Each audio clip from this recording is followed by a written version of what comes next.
The head, the tail, the whole damn thing.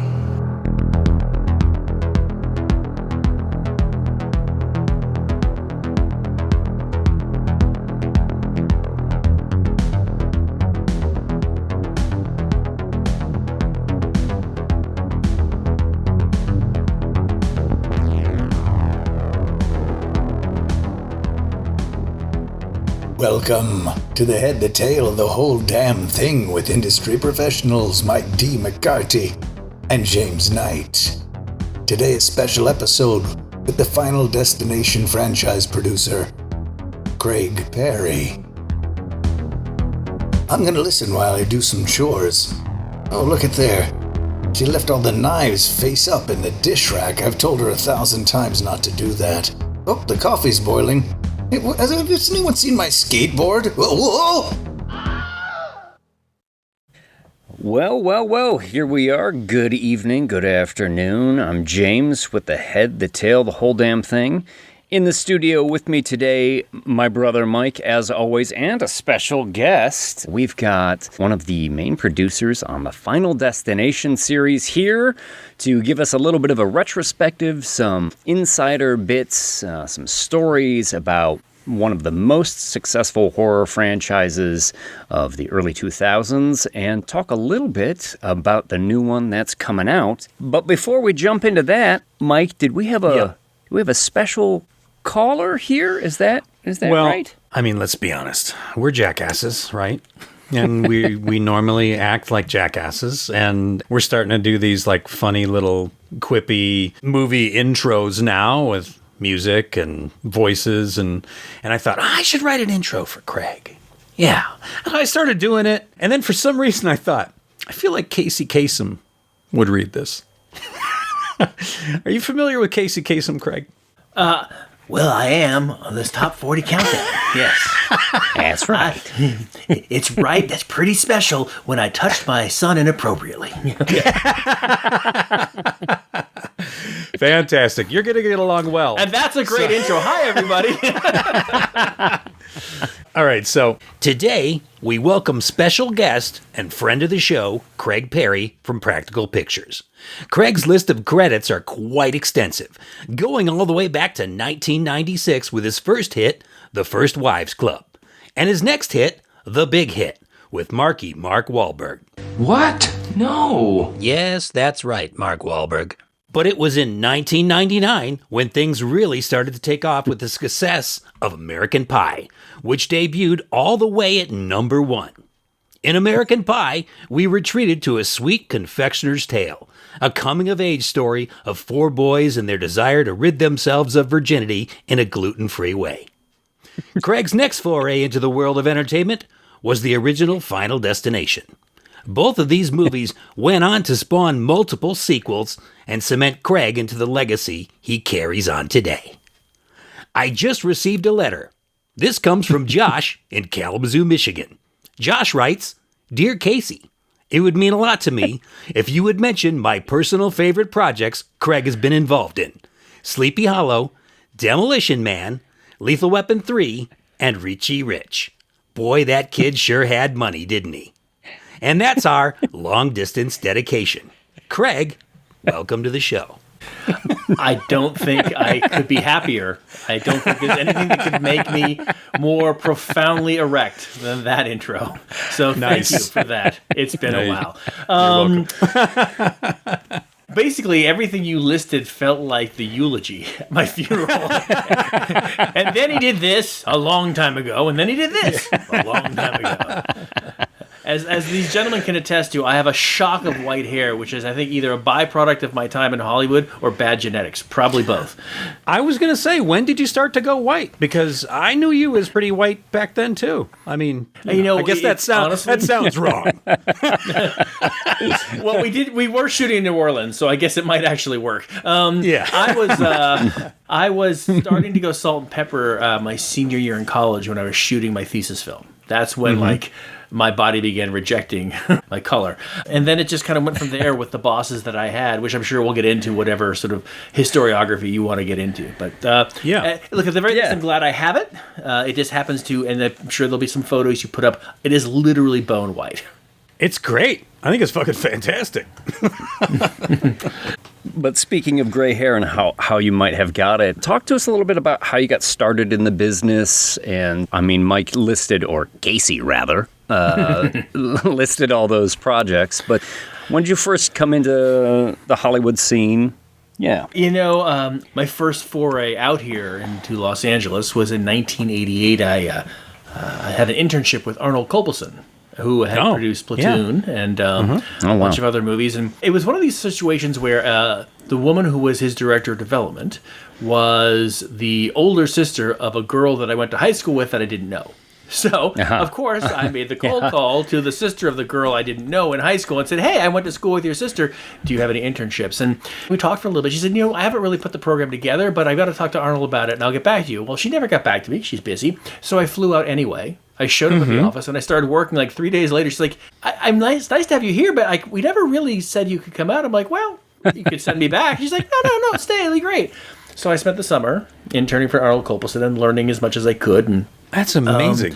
Look, half the time if you just show up, you can make an impact. Just show up. Hey, I've heard so many Hollywood stories where it starts with, so I just decided, fuck it, and I showed up. Or I went there and swept floors and they gave me a job. Yeah.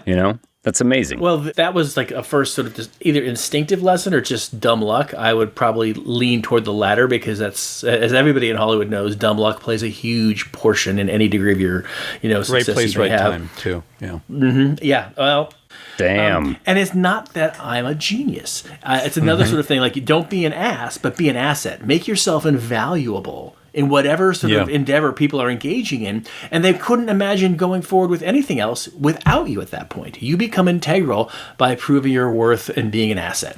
It doesn't mean that you're a craven Machiavellian bastard. You just show up, know what you're doing, and take some risks by putting yourself out there and saying, well, what if we do this? And yeah, you have to have a spidey sense. I think that's one thing that anybody who's done this long enough, you have a spidey sense. If you're in the room, keep your mouth shut, kid. Or now's the time to sort of say what you want to say, inject yourself into a situation if you have something of consequence to offer, which usually is born out of the research you did, the information you have, all the things that you did to make yourself prepared for that moment. Looking like you care about the project. Yeah, like you know about it. And there's no worse thing than to be driving home from a circumstance and you look in the rearview mirror and say, oh my God, that lucky moment's back there. Knowing when luck is happening is critical too. It's that spidey sense of, this is a moment, I better capitalize on this moment, or knowing when not to capitalize on it because maybe you don't know what you're going to say because you haven't done the work to prep yourself, to get yourself ready for it. That lucky moment, though, that you're talking about, you did all the work all the way up to that moment to recognize it and cash in on it, right? Yeah, it's not entitlement, it's expectation. Okay, I know I'm going to come across it's going to happen at some point, but I'd best be ready for it or I'll be really unhappy, all right? When, Craig, did you get involved with the Final Destination series then? And was this a lucky moment? Was this right place, right time? Or were you approached? After I spent a couple of years jumping up the executive ranks at Silver Pictures, and then I went and was the vice president with Scott Rudin for 2.5 years working. That's where I worked on Sleepy Hollow and First Wives Club and all that stuff. I then partnered with a friend of mine who had been working in the mailroom at New Line Cinema. Again, if things always come around. And we wound up working together and had a deal over at Disney. So we had an overhead deal at Disney at the time. But the Final Destination thing came about because Jeffrey Reddick, who created the franchise, had a long-standing relationship with Bob Shea, who was the founder at New Line. Since he was 14. In fact, he wrote a letter to Bob Shea when he was 14 saying, I loved Nightmare on Elm Street, and here's my treatment for the sequel. And, well, of course, Bob sent it back and said, I appreciate your enthusiasm. You're clearly a nice kid. I can't look at it because we don't take unsolicited submissions. So Jeffrey took umbrage at this and wrote back and said, I paid my money for your movie. You better well read my treatment. At which point Bob Shea said, okay, the kid's got some balls. So he read the treatment and said, it's not very good, but I can see that you're passionate and I can see there's some good ideas in here. So that started a long relationship to the point where when Jeffrey moved to New York, he started working at the home video division at New Line. And while he was there, he's continued trying to write, and he wrote a spec episode for the X-Files to see if he could get, in the writer's room.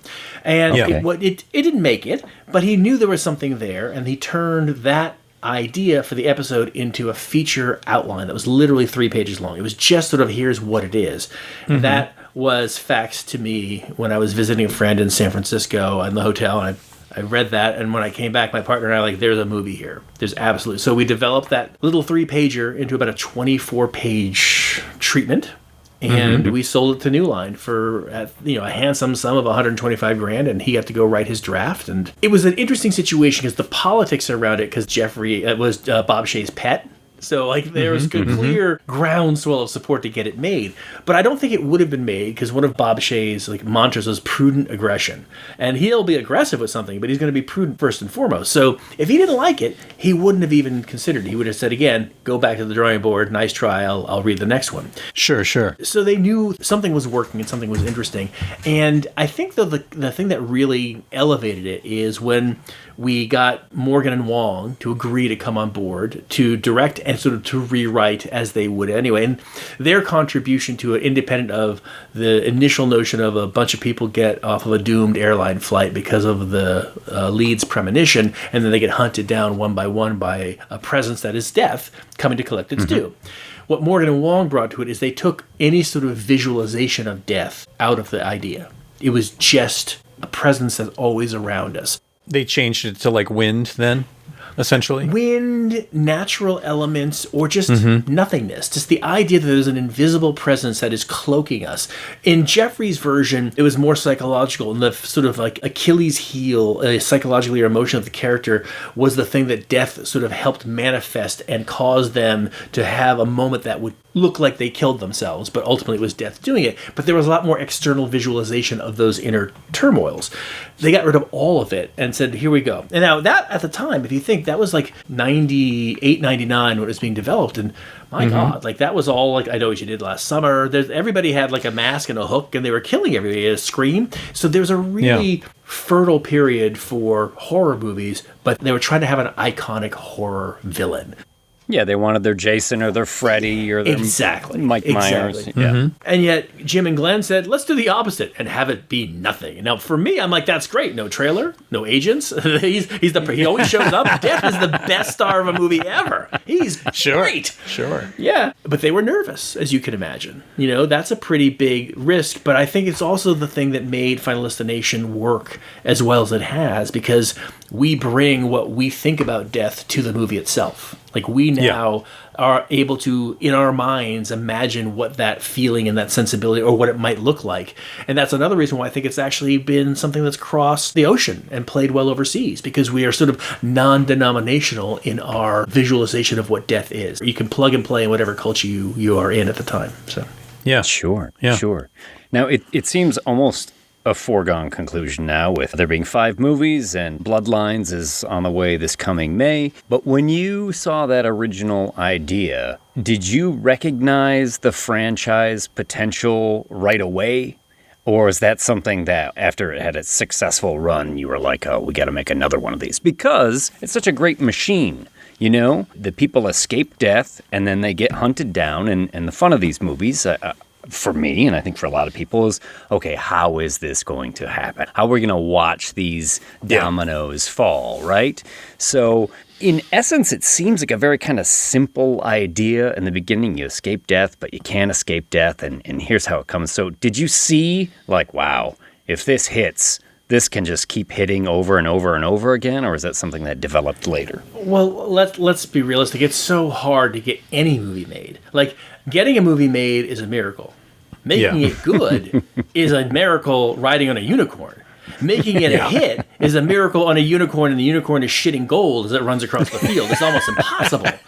it's unbelievable. So I think that I was just grateful to have the opportunity to actually get a movie made. And let's also consider this. Like, why, if you thought there would be other installments, why would you call it Final Destination? You've just painted yourself into the worst corner ever. Yeah. Ever. Wouldn't it be First Destination? Yeah, exactly. I mean, so I don't think anybody knew that it would be franchisable. And also, I think because it was unique in its premise that you didn't see death, the studio was nervous and everyone was like, let's see if it works. What was interesting is how it played. It opened to like, I think, $10 million, right? Great. It's a nice opening. But it wound up doing about 55 domestic. That's a lot of leg. That's a very significant multiple. Especially for then. Exactly, at that time. And it did about the same amount overseas. So you wound up having a movie that cost under 20, doing 100 and I think 15 worldwide. That's before, like, remember, that was when DVD was actually the cash cow in Hollywood. Like, they would make a fortune off this movie. Yeah. So nobody expected it. But once it started, like, having very small percentage drops per week, so much that they actually went and added screens in certain regions so that it would offset it going down and keep going. It just kept going. We didn't think that there would be a sequel until the international marketplace spoke, because that made them say, okay, yeah, 55, we got lucky, it's a one-off, that's great. But then when the world spoke, they were like, you know what, we should really explore this. And that very quickly after the international numbers started coming in, the studio asked us to start coming up with ideas for a second one. You brought in David Ellis for the second one. Correct. And that, out of all of the movies, the best opening, I think, in my opinion. Oh. Easily. Is the car wreck at the beginning wreck. of 2? Is it? Yeah. That is absolutely fantastic. How many different iterations before you got to that car wreck? How many other things did you go through and turn down? What kind of failed death openings were there? Well, we listened to a lot of pitches from people and filmmakers, and one of them, which sort of demonstrated they didn't quite understand exactly what made the franchise tick, they were like, okay, Devon Sawa is now, after his experiences with FD1, he's a base jumper. He loves exploring his own fear. And I'm like, so he's skydiving at the opening?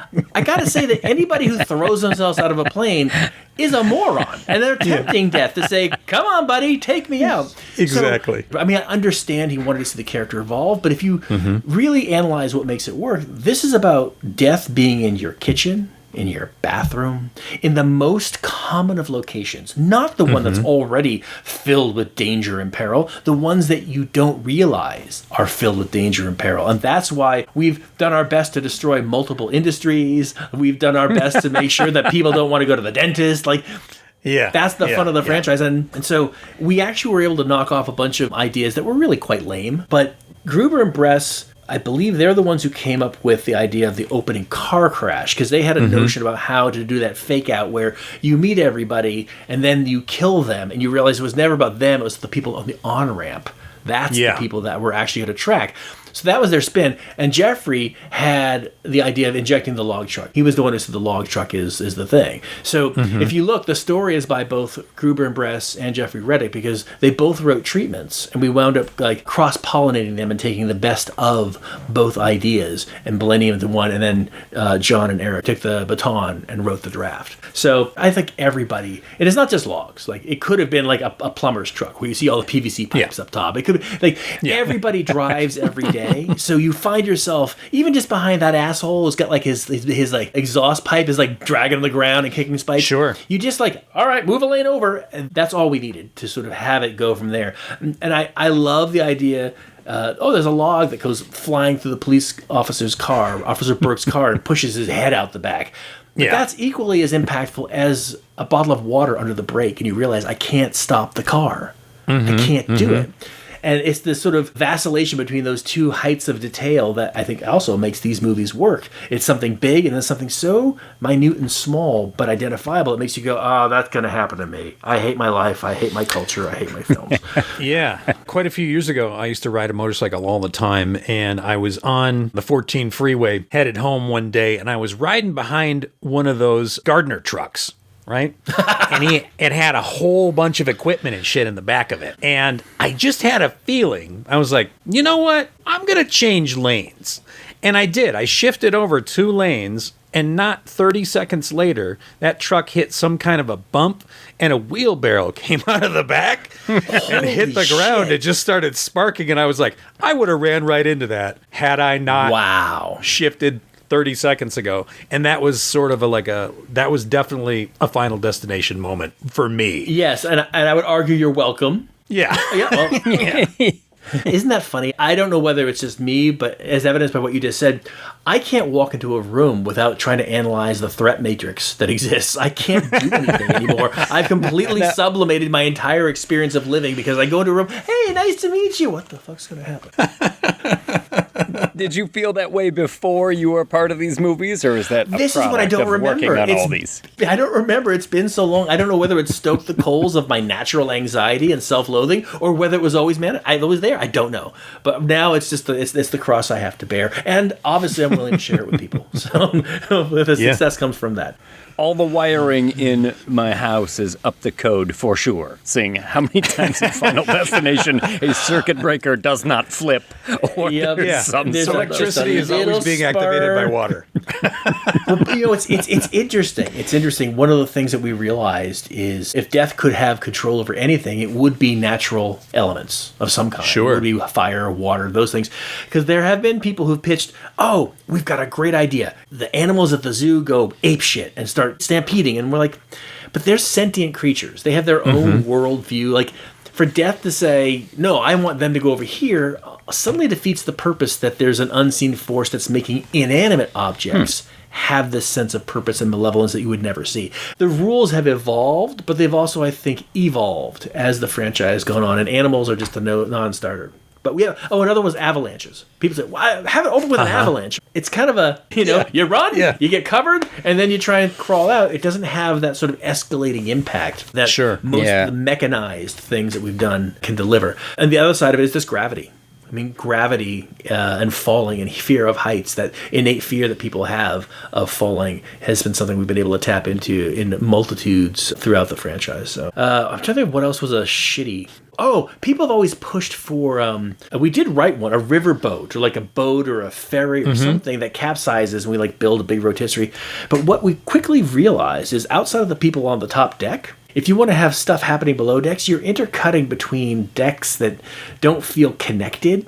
And suddenly you're cutting to different enclosed rooms. And there's not that sense of totality that you would get if it was a place where there's a lot more room to run around, or people are interacting and bouncing off of one another. It's isolated pockets of stories, not a bigger story. So the more we sort of workshopped it, we're like, it doesn't have that feeling, it doesn't have that same FD. It would work perfectly fine if it was an individual sequence, because I think we've always wound up having a bottleneck sequence where there's one guy in a room, the audience sees what Death is doing, the character doesn't, and shit goes bananas. You can't do that at the opening. It has to feel a bit more connected and cohesive. Otherwise, it just doesn't deliver the kinetic goods that you would want. So that's another one that really... We get pushed on that one a lot. A lot. And we haven't been able to figure out how to make it work. And keep it cost effective. Because, God, underwater, boats flipping over, you're looking at $60 million just to do that. Water, children, pets, don't put them in your movie. No. Or if you do, really kill them. Just kill him for real. That got dark real fast. Wah, wah, wah.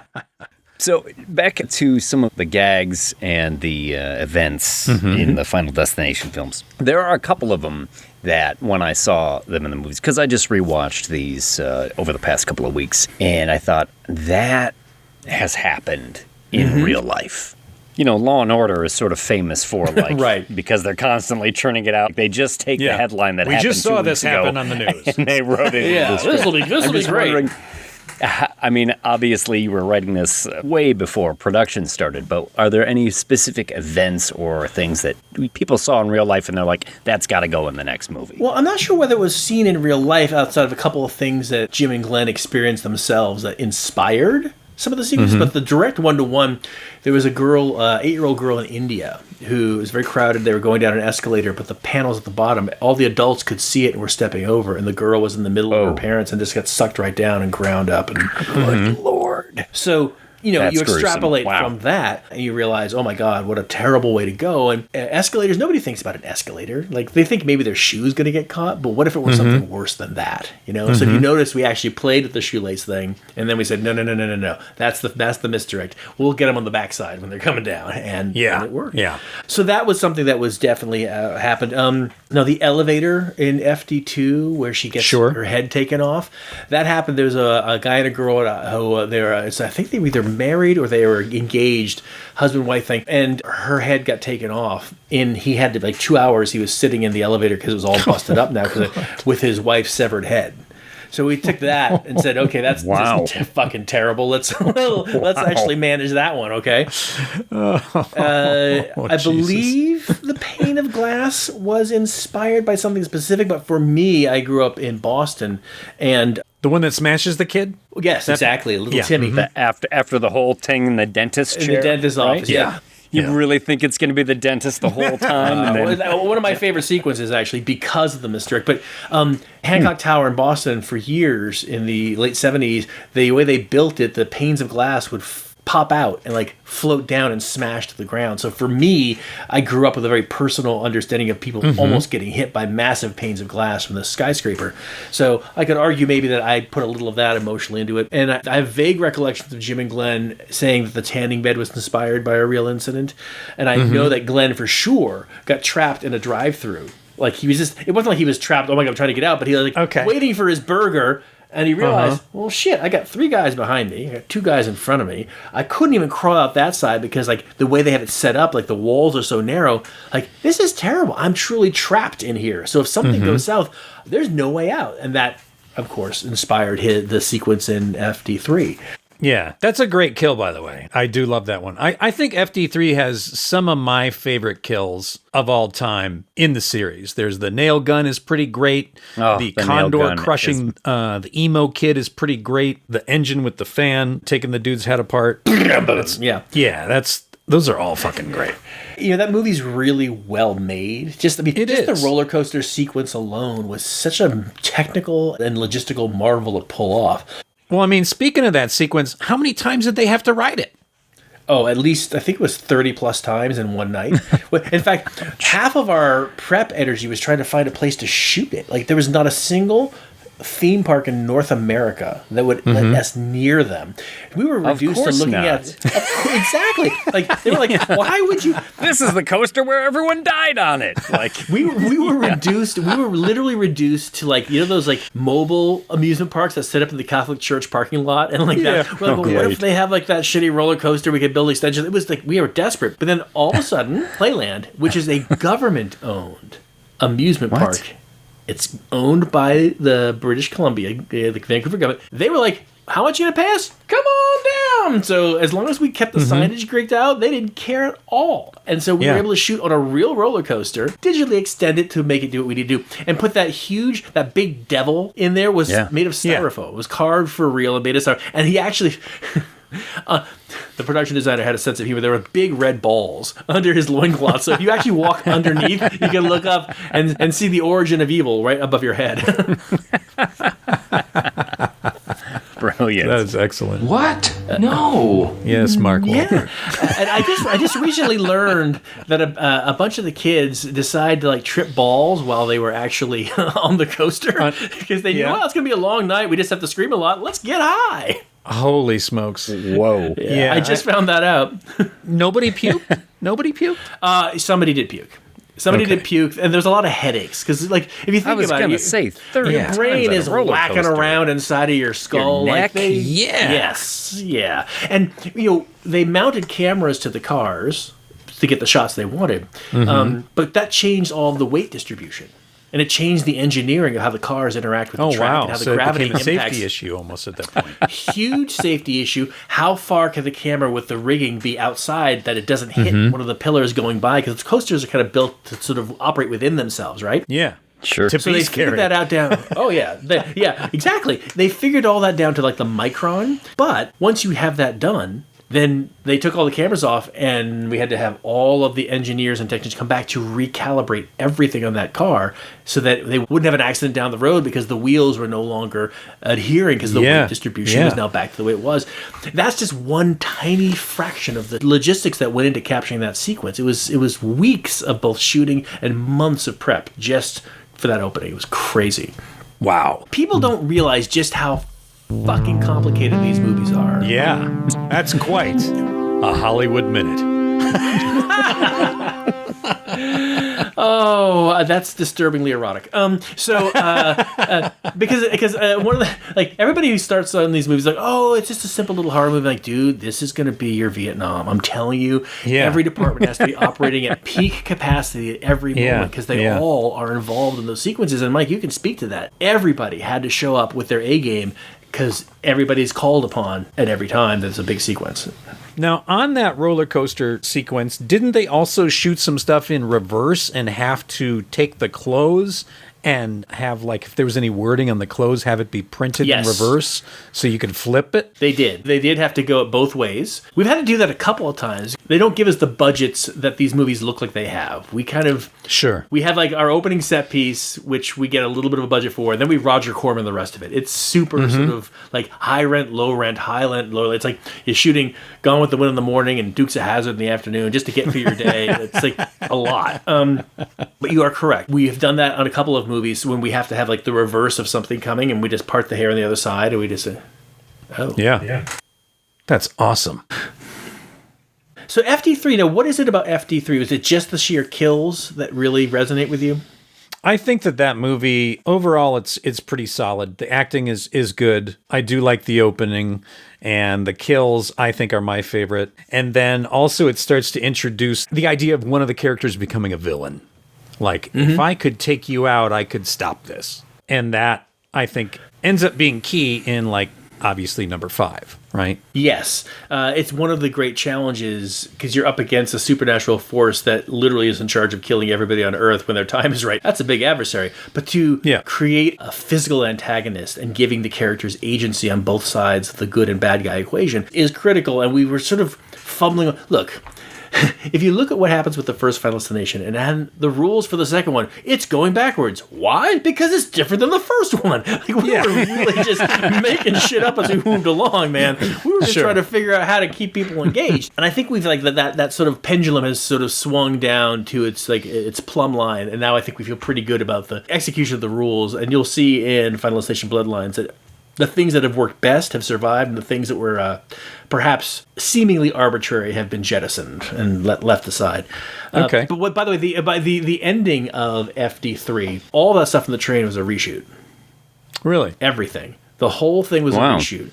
Originally, it ended where he gets squished, but he doesn't get cut in half. He just gets squished. And they get up and go, whew, that was terrible. And they walk away, and the camera moves past, the film camera moves past to the camera that's now on the ground, and it flashes the end. The audiences tore the seats up during the previews and hurled them at the screen because they couldn't shit fast enough to throw the shit at the screen. They hated it.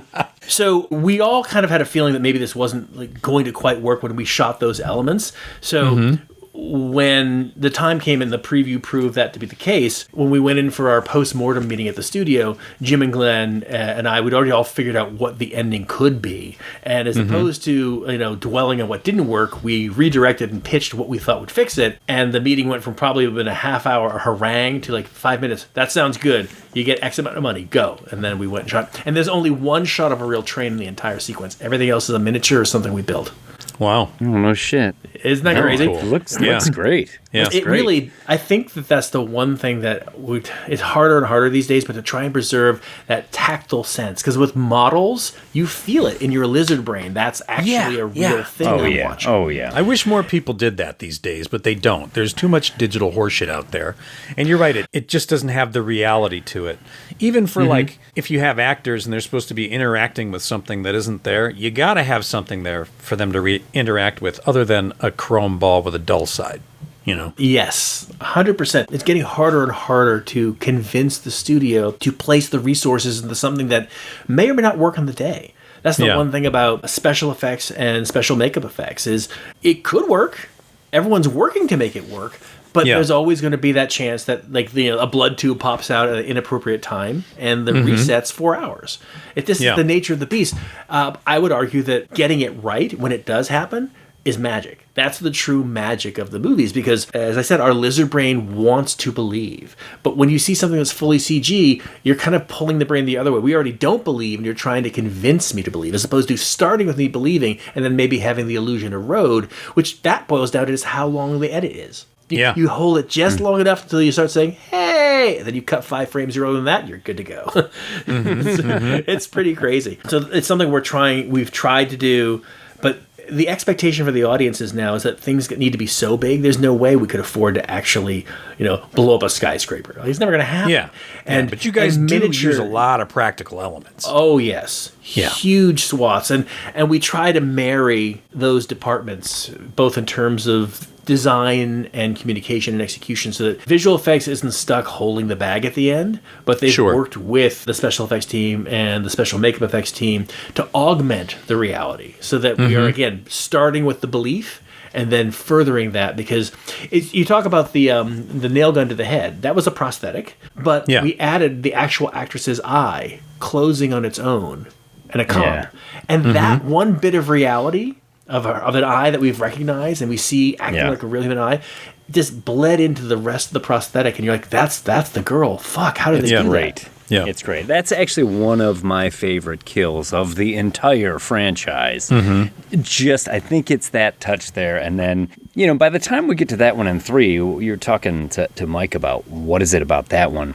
I feel like in some ways 3 hit its stride so well with the misdirections and the sort of uh-oh moments too. Like you were saying, the reshoot at the end when they're all on the train and you find them all on the train at the same time. You're like, oh shit. Here it comes. And that's the joy of it, It's the 100%. Part of the joy of these movies. And I would also argue that the procedural component of, like, how do these photos contain the clues as to what's going to happen? So you have visual things that you have to sort of decode and see how they pull forward. So that was a nice touch, too. And it's something that we realized that we should lean into for other iterations because it does keep it from just being, they know the order, they just run to place and get, like, what I call gorno. When someone gets splattered in the face with blood, it's gorno. So, you can hopefully eliminate that as much as possible. By the way, since we're talking FD3, I mentioned that when he got squished by the crane at the end, the original thing, he just got completely obliterated and you didn't really see anything. We reshot his torso squirting out as a reshoot. Okay. We added that because the audience was sort of like, hey, he's kind of our bad guy. It just didn't land with any degree of punctuation. So we said, okay, I'll give you some punctuation. Step the fuck back. I'm going to give you some punctuation. And wear this smock because it's going to be important. This is the Gallagher moment. In 4D, they're going to spritz you with cow's blood 4DX. in the front row. Oh God! Well, hopefully they kept it in a refrigerator that was cold, right? Yeah, exactly. We had one of our Patreon followers submit a question about FD3, and they say there's a brief moment in the DVD version where it is revealed that the characters who survived the second movie died in a wood chipper accident. Do you remember this? Can you tell us a bit about that choice, why that's in there? Here's something interesting. It's sort of like a lot of things stacked on each other. And this is spoilers, so if anyone who hasn't watched these things, either turn it off or catch up. The end of 5, it is revealed that they're on the plane for Flight 180 in the original movie, and they recognize the characters from the first one. That was originally going to be the ending of 3, where they get on the train, and they're talking, they see their friends, and then somebody says, "What did you just say?" And we see that Officer Burke and Kimberly are on the train as well. We wrote it. We tried to work it out. I have the pages, but the scheduling was like that reshoot had a very specific, because we had a release date we were backing into. We had to shoot it then. Yeah. So one of them could do it, but if you didn't get both, it wasn't worth doing it at all, because then you've actually created more problems than you've actually answered. Yeah. So because that was part of the reshoot, and because there was a decision to kind of kill everybody, Let's kill them all. Yeah.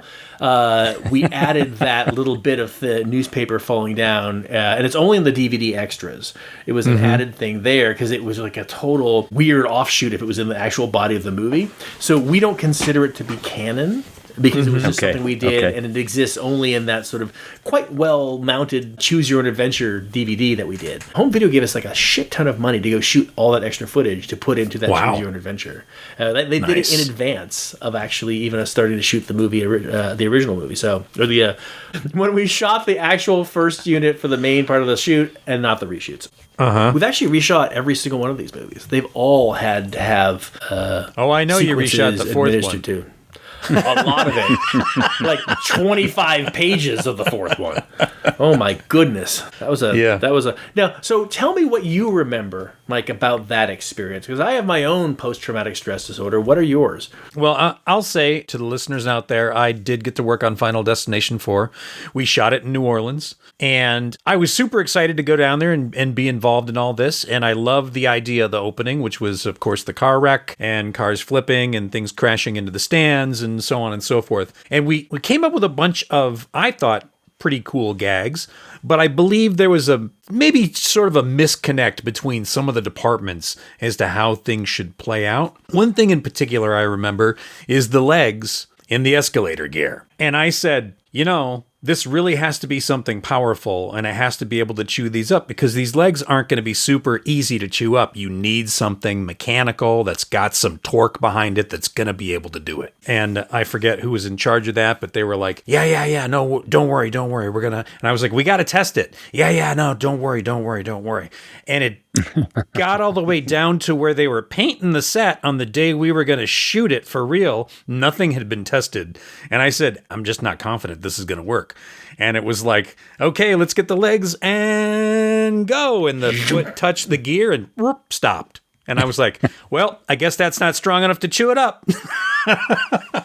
And we had to shred things and then put some of the pieces in there and allow that, because it was like a drill motor that was moving the gears. I was like, there's no way this is going to be powerful enough. And everyone's like, it'll be fine. Let's just say that so much of I'm thinking about people might hear this. I am very glad that we were able to return to Vancouver.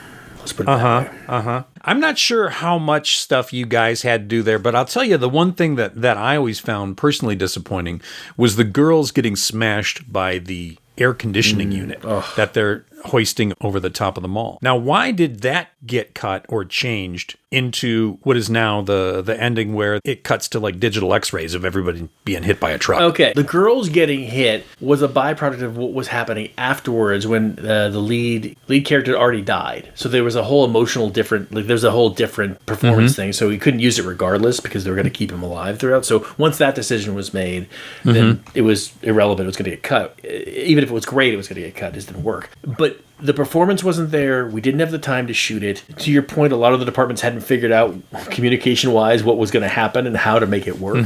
And once we shot and comped the elements together, it was so spectacularly underwhelming that I literally felt my soul leaving my toes. It was just awful.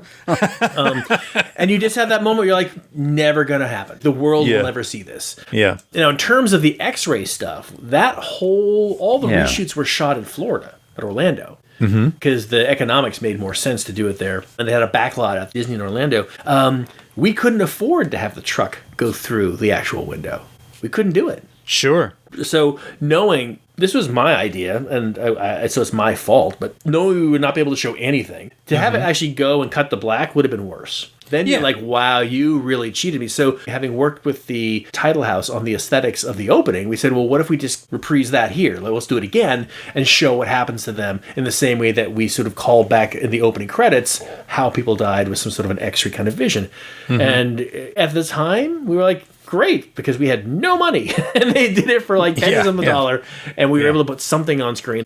That movie was going to go right to video. Just so you know. Like, that was going to go right to video. They're going to wipe their hands of it. But wasn't it one of the more successful opening weekends? It was the most successful, 27 and change, and it made 206 worldwide.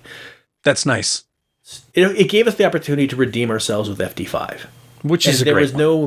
What I you really like did. FD5, but Yeah, the thing about me too. FD4, let's remember, That's was also my a favorite. strike script. Yeah, Eric that's sent- right. That's He right. sent send at 11:59 the day before the strike started, and that was what we had. That was it. Yeah. So I remember Katrina. The city was still trying to recover from Katrina. It was still a mess. Oh, Yeah. We shot all that stuff in that abandoned mall next to this mall, dome. which was gross. Oh my god!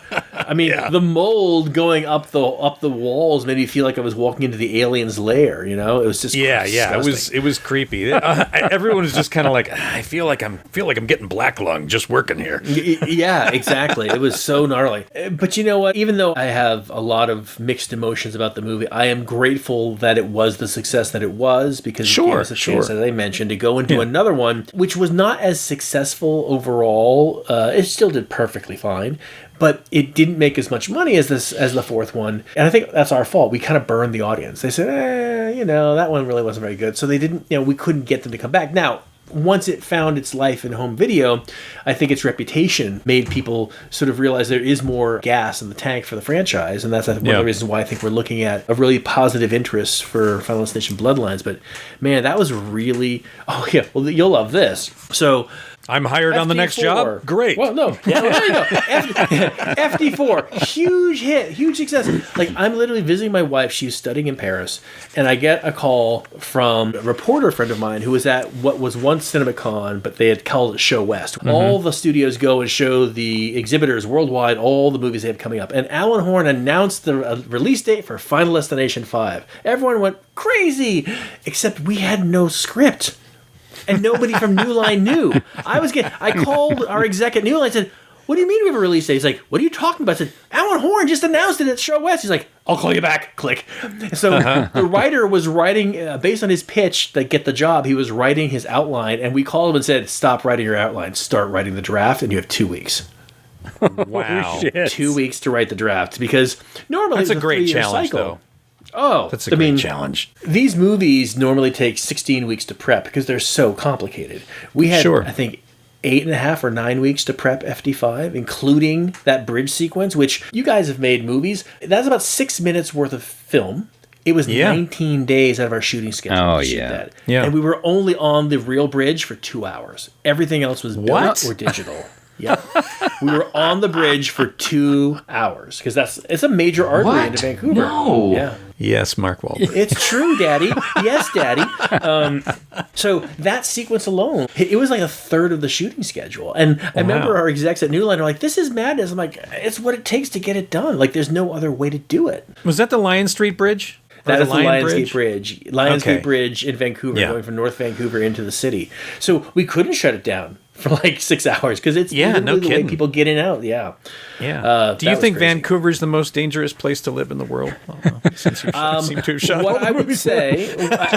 say is we have demonstrated to a huge swath of the production community in Vancouver, there's a lot of fun ways to die in Vancouver. Yeah. But that's the one thing, too. And I'm glad to see you, Mike, that there's so many people in Final Destination. Like 6 movies in, like there are thousands of people who have worked on these movies. And it's kind of fun to know that there's this big extended family of people who understand what it means and appreciate what it takes and have enjoyed the ride getting there. I don't regret any of the 4 stuff. I mean, I regret the tattoo, but I don't regret doing the movie. So. Were you going to say something a second ago, James? Yeah, I was just, when you were talking about writing that script for the 5th one so quickly, did you already have in mind the ending with the plane, how you were going to close the loop on everything? Because you said that you had thought about ending 3 like that, right? So did you just feed that to them? We knew it was going to end, and we'd learn it was Flight 180. But while we were doing it, we said, well, do we have the resources to expand it so we can literally put the kids on the plane? And can we pull that off? And we were able to sort of scrape accounts, and we found not the full 100-seat 747 chassis we used in 1, but we found like a little section of the plane that's like half, and we shot everything in this direction. They didn't have two walls; it had one wall. And then we took the wall and put it on the other side and shot it in the other direction. And the one shot over Nick's shoulder onto the cast from the other movie, that is the only shot from the other movie. The rest of it, in the foreground, we just put actors, because the costume designer was the same one for one, and she had the same wardrobe on her truck. No kidding. So the same wardrobe, we just had doubles. Perfect. Doubles matched the action in the foreground, and it just tied it all together beautifully. We knew we wanted to end it with it's Flight 180, but then we realized it was not going to be as satisfying unless we really put them on the plane and really showed the disaster from the inside. It's sort of like in Close Encounters, the special edition, we go inside the ship, right? Yeah. So we were able to pull it off, and I just love it. So we actually dropped the real... we built that bar set and actually dropped an actual nose... wheel cone of a plane. Yeah, the whole landing gear. We bought a real one. So the landing gear, we lifted on a crane and then just dropped it on set. It was the things we do for love. The things we do for love. Yeah. Well, it's a brilliant way to close the loop on the whole thing, and such a wonderful surprise at the end of that movie. And you're right. I think, we're all in agreement that 4 is pretty disappointing as far as the whole franchise goes. It's challenged. 5 is such a great return. You've got those great moments like the gymnast on the balance beam. Oh, and yeah. the little screw that's sticking up. I mean, it's one of the tiny moments where everyone can relate to like stepping on something like that. And I think every audience member's skin crawls every time that heel is raised above it. Our spine tingles. And then when you finally get the payoff where she just sort of lawn chairs herself, just folds herself the wrong way. It's my favorite great. sequence. It's one of my favorite sequences because I think it's a masterclass in fake outs and misdirects. Oh, yeah. It really is. And identifying a bunch of things that individually could be a threat, but then we obviate its proximity to her to so why did... And then at the end, they actually do line up like dominoes. They had to be identified and underscored in order for the whole thing to come together. So the play-along factor, the cringe factor, like who knew a little rubber screw that we designed would have like such a life? It's just... And in 4, another reaction moment, like when just the stupidest thing, but when she's like scraping under her fingernails in the hair salon, everyone just goes, fuck you, no. There is a lot of great misdirection in that entire sequence in the hair salon, and all the it's going to be this. Oh, it's going to be this. It's going to be this. And then the rock at the end is pretty funny. Well, I have to say, too, every time I mow the lawn now and I hit a rock or something goes shooting out, I think of that moment. Yeah. I mean, there's certain things like every time I see a logging truck, I'm going to think of Final Destination. Yeah. Every time I'm using the lawnmower and that happens, I think of these movies. Now, they just occupy a space in the brain now. Were you in the 4th movie? Were you the husband of the MILF? I was not the husband of the MILF, but I did play Some the other cowboy's white-haired- hands. Good-looking dude. The cowboy when he's reaching to try and hit. Thank you. When the cowboy is reaching to try and hit the call button with his burnt fingers, that's my hand. Okay. So I've been you got a cowboy's hands? You got I got cowboy's cowboy hands, Craig? Well, I feel like you get your salsa from New York City. hey man, Don't tell me you were the stunt dick in American Pie. Don't go there. I wasn't the stun dick, but when was Chris the pie. Klein is opening the sandwich in the sandwich shop, those are my hands because Chris had been wrapped out on the last day of shooting. We need someone's hands. I'm like, all right, so those are my hands. So the things we do. The things we do. But yeah, I feel like for 5, if we never got to make another movie, we could like walk out of the bar with our head held high. You know what I mean? Absolutely. Yeah, 100%. Now, that doesn't mean I haven't been trying for 14 years to get, because I'm a craven whore. So absolutely I've been trying to get another one made.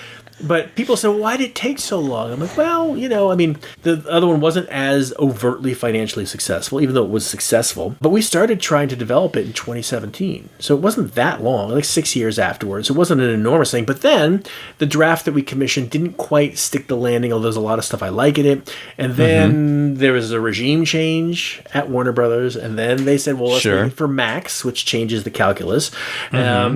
And then For streaming, then, not to be released It yet. was going to be for streaming, yeah. It was going to be for streaming. And then we wound up getting the draft, the commission that we did like. And then COVID hit, and that kind of knocked everybody off kilter for 3 years. And then we lost time. We were 14 weeks into prep and a week away from shooting and the actor strike. killed us.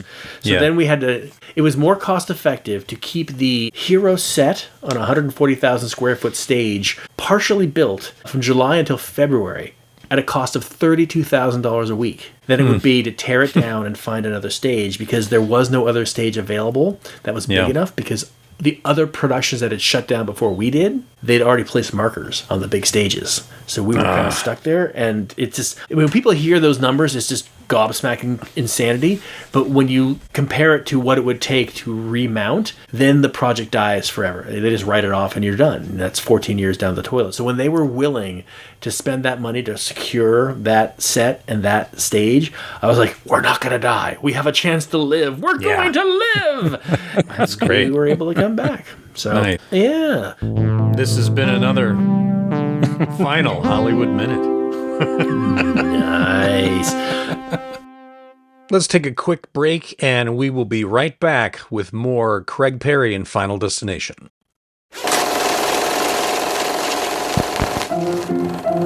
Let's all go to the lobby.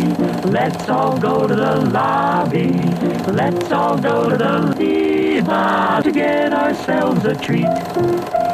Delicious things to eat. The popcorn can't be beat. Change that for me, would you? The following is brought to you by Burnsomatic.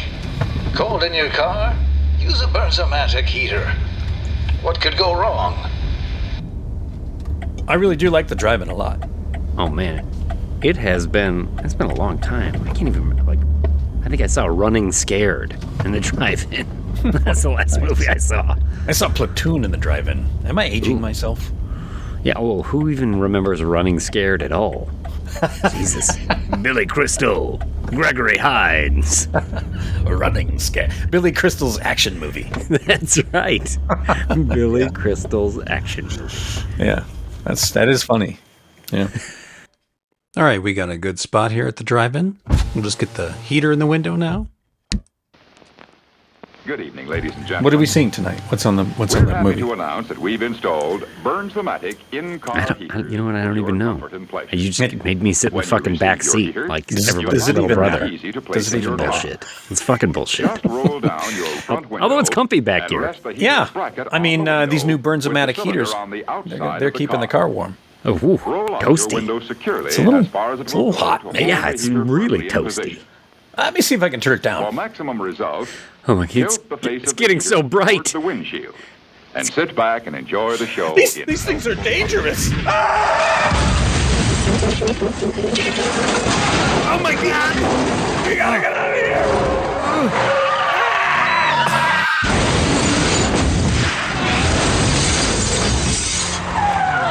Pull my hair. Crying. Oh, it really dries out the eyeballs. I'm on fire, I'm on fire, I'm on fire! My skin is on fire. Look out! Look out! So much blood. Do you smell? Is it like a steak cooking? Is somebody barbecuing something? That's my arm. Oh, Jesus. We are back. Let's talk death moments. I want to ask you guys, what's your least favorite death moments? Let me see. And you can't hurt my feelings. I don't have any. Well, you know, as soon as Force started and the car crashing at the NASCAR race, the visual effects have not aged well. They really look. They weren't like good they at the were time. made for- What are you talking about? Well, that's Shit. probably because of the 3D technology. Yeah. Right? I think part of it 100%. has I to mean, be the yeah. 3D Those element. camera bodies came from Avatar. It was the first time they'd ever been outside of a soundstage. Like, no one had ever put those kinds of cameras with the dual things in the wild. No one knew if it was going to work. We had the head of the company riding shotgun with us the whole time to make sure the technology would even deliver. So, yes, 100% you are correct.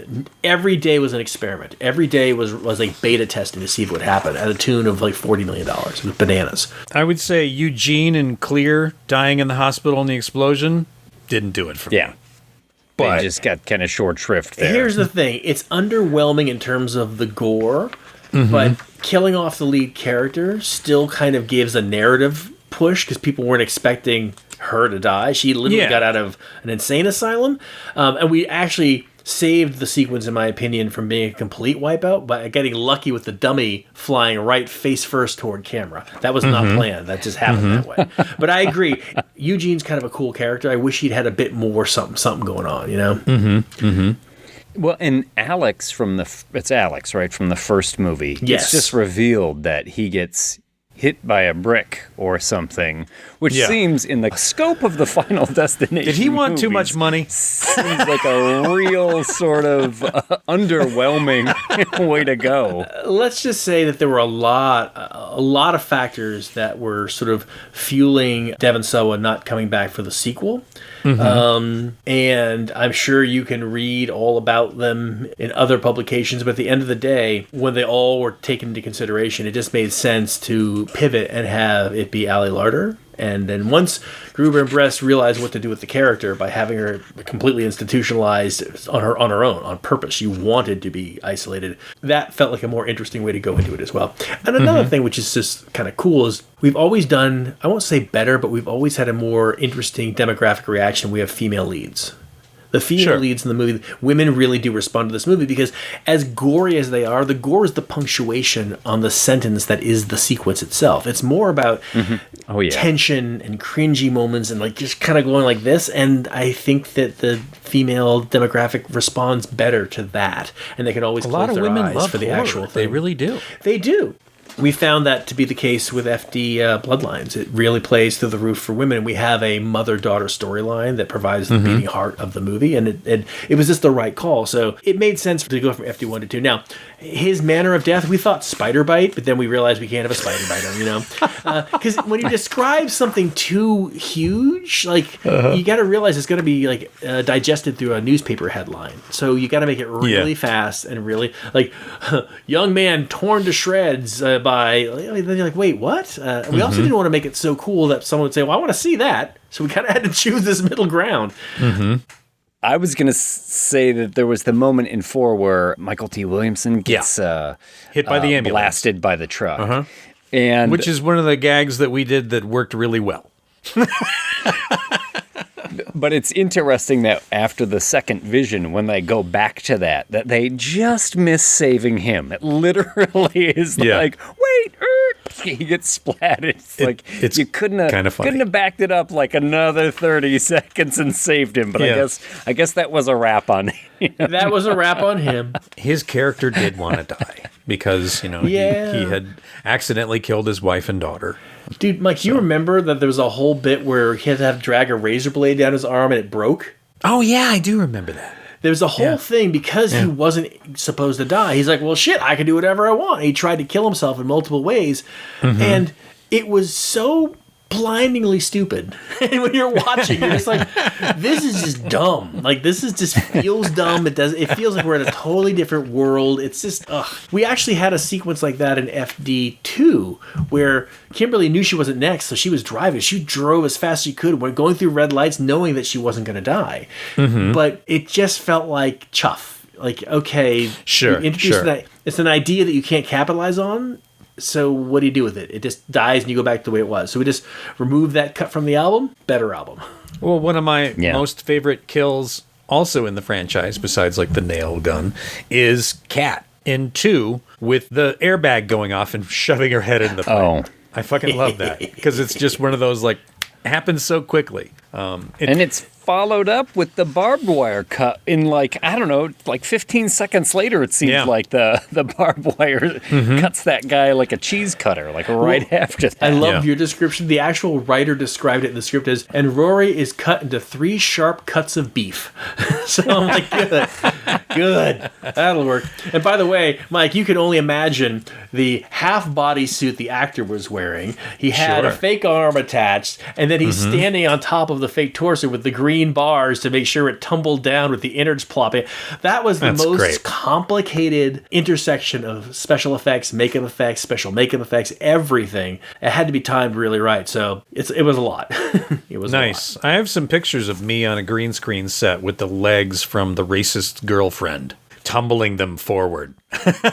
Now, I would say this. I think the sequence with the racist dying, I think it's kind of funny. And I like the way it kind of comes together, because it's a character that is just so inherently loathsome that you're rooting for death. You're like, go, death, go, death. Because that one, I mean, there's dicks and there's jerks and, you know, there's some terrible Sounds like my OnlyFans page. Dicks and jerks. Hi, welcome. But that one feels like justice because he's such a, like you said, loathsome, despicable racist. He's said some just horrible, hateful things so that you're right, you're rooting for death. And it kind of stands out to me in the whole franchise as a moment of real justice. Like, here's somebody that's getting what they deserve. You know, they might have escaped it. And it's also just a funny sequence when he comes out of his house and you just see the racist being dragged down the street slowly on fire. That was a fun night to shoot, though, with the stunt people. And he was on fire, and he had a fire mask that we were like squeezing and soaking into the fire retardant stuff to put it on him. It was fun. And that was originally, it just ended with the truck exploding, and that was it. But we added the shot of the head falling onto the lawn in the reshoots, which to me just was emblematic of the tonal problems in the movie. It is the candle on the cake right for that moment. It's or the turd in the punch bowl. Pick your metaphor. Yeah, good times. You know, he was a nice guy, though, Justin Welborn, that played the racist. Justin's great. And I love that I remember guy. we were having breakfast at one of those little kitschy places in New Orleans. It's a mom and pop joint. And we had been buddies with Justin a little bit. And I was like, oh, let me call my friend the racist and see if he wants to come down. And one of the guys with me was like, you don't talk like that. Don't talk. And I was like, oh, yeah, that's right. Now, for me, honestly, a death that I don't love, but it does get a reaction, I don't love it, is Billy Hitchcock getting the half head from the train at the beginning. I don't love that kill. I just, the one shot I appreciate is when he does have the half head and he kind of like tumbles to the ground. But again, the clearly makeup effects head like being tossed in the dirt, it just... I've tossed enough heads in my life. Yeah, it's really like you bowling ball a head. It's a real risk. It's just going to look silly, you know. It is. You want it to land just right with the eyes pointed towards camera. Now, conversely, the ones that I love, I do love Candace and the gymnastics. That one's great. About little, they're so good. We actually added more blood digitally. Like originally, she just like folded over because the body doesn't like split in half. She's not going to have compound fractures necessarily. Like she hit in just the right way. But even though I originally was suggesting let's just lean into the human body going into a position that does not supposed to go in. That's enough for people to look away. When they cut back, they just wanted to add more gore so that people see the results. They added like bones sticking out and stuff. So you talk about where's the line for how much is too much. Usually we add more. Honest to God, we add more. Sure. We want to push it right up to the place where we're going to get the R rating, but not tilt ourselves into NC-17. Well, you look at how things are done today with all the streaming services. I mean, The Boys, you watch that and you're like, what the fuck? Come on now. Yeah, it's crazy what they will show and what they can do. Yeah. It's astonishing. But, I think that with this movie and these movies, the franchise in particular, these movies are fun. They are entertainment. They're not meant to be dour and dark. So the biggest challenge is to create characters that you at least like and empathize with, but then they have to die every 10 minutes, one of them, and you can't have them not be mourned. They have to be mourned just enough so that you believe these are real people having real emotions, but not so much that the movie becomes a bummer. It's actually a really hard blend of tones to pull off in 95 minutes and make people feel like, yeah, that was fun. I had a good time. And then we kill them off at the end, and you still walk out going, woohoo, that was great. I had a great time. Absolutely. Now, we talked a little about Timmy. Now, originally, little Timmy was 8 years old. And that was one place where the studio's like, Nope. You got to make him older. We can't pancake an 8-year-old with a 1,500-pound pane of glass. Can't do that. Yeah, that's good, because one of our listeners actually wrote in a question, and it said, has there ever been anything that needed to be changed because the original kill idea was too dark? Yeah. Okay, yeah. That was definitely one. And as makeup guys, you'll appreciate. So the original body they had that we actually practically dropped a real pane of glass on, the dowels didn't break, so it squished, but his legs... They were still standing. Oh, just standing there? Just the two standing legs. So we had a second one, and they scored the hell out of those. So thankfully, the one that is in the movie, everything sort of telescoped accordingly. But another one that we never shot it, but it was killed when Isaac, who was getting the acupuncture in FD5, there was a whole spa sequence. And He's originally... an asshole.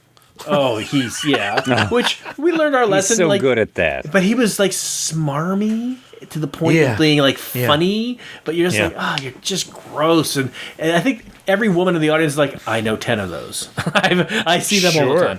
But originally, he was going in. Initially, it was just a fire. He just burnt to death, and that wasn't enough. So the reshoots actually added the Buddha, because when that actor was going into the scene for the first time, he ad-libbed, hey, you got to go on a diet. That was never planned. He just did it. But when we realized, he set up the thing that if we do the shot the right way, we could actually kill him with some flats and make it work and have Ligorno with Buddha coming at the camera. But originally he was it was so good with the shot of Buddha with the blood dripping down his face. It's so good. Originally he was gonna get a colonic, and it was going to reverse the polarity, and he was going to fill up and explode like Mr. Creosote from Monty Python. Whoa. And just that would have been great. splatter the room with blood and shit. And that was the only time before we shot it, the studio's like, no, Craig, you are fucked in the head. No. I'm like, okay. How many times have you heard that? Craig, you are fucked in the head. Is it Thursday? Must be Thursday, yes. What do you mean I can't blow somebody up? I can't splatter poop everywhere? Come on. What do you mean we can't smash an 8-year-old? And like another thing that we actually had to add to that I realized, thinking of, we know in FD5 when Roy gets the big hook through his chin, originally it was just that. We added the beat where it pops out the top of his head. Yeah. That was a digital ad after the fact. That was a good little ad. Yeah, like it just gives you that extra, you're watching it, you digest it, and then you get that extra little, cattle prod goose of the whole thing. Yeah. It's definitely a sharp hook, too. When you see that for the first time in the factory, you're like, that hook seems a little too sharp for the job. I'm not sure what they're doing with that. I know we're a paper factory, but this may have been used in the original Texas Chainsaw Massacre. Was it a paper factory because The Office was super popular at the time? Perhaps. Also, it was a paper factory because that was an actual location we could get into. That was a real paper factory. Because you were scrambling with time. You had this release date that you had to suddenly hit. But we got really lucky because that was, I think, really strong production value. Like it was shut down, but it hadn't gone to ruin yet. You leave like some of those manufacturing plants like 5 years later, there's just a dump. We didn't have to clean it that much, even though it had been out of use for about 6 to 8 months, and it was very easy to get it looking like it was an actual working plant. And sometimes you just get lucky with production value you never imagined. Someone says, yeah, I can shoot here for a day. You're like, oh my God, yes, let's go. So sure. We had one of our listeners who was just, Tony Todd was a horror icon himself and recently passed away, but they were just curious, since you worked with him a couple of times, if you had any Tony Todd stories. It's interesting. There's not that many stories per se, because he actually, in total contradiction to his very unnerving demeanor and his basso profundo voice and his just sense of menace he can project, because he was like 6'6" and 260 pounds. He was a beast. If you shake hands with him, it's like shaking hands with like a skillet. It's your whole hand is gone, and he just goes like that. Yeah. But he took his work really seriously. I think that's one of the reasons why he had such a long and varied career. He loved to work, but he actually took it seriously, and he was very dedicated to the craft, and he loved experiences. So if you really look at it, he only worked on the movies for like a day or two for each one that he did work on. It's tiny little bit he was parts. not tiny, pivotal, critical, but tiny. So the stories that I have of him are his warmth, his kindness, his sense of humor. He just was a very positive person to have on set until the camera rolled. And then he was just like, I'm unnerved, I'm freaked out, I don't like this, this is weird. And then he would leave and go off, and everyone was like, wow, that was like such a great injection of unexpected energy into the proceedings. It's weird. Usually he wound up shooting at least halfway through going on. So, you got into a rhythm, and then suddenly like Tony's coming and everybody suddenly stands up because the legend is coming into town. It's like Santa. Black Santa's coming to town. And it was great to have it. And it was, look, when we shot Final Destination Bloodlines, he was sick. He was struggling with his health. It did wind up being the last movie he ever shot. And it's interesting. He was about 130 pounds when we had him on set. So we just had to recalibrate how we blocked the scene. But what was lovely is that all of his natural sort of charm and joie de vivre was there. Actors who were not working that day came to set and spent the day just to hang out and see and talk to him.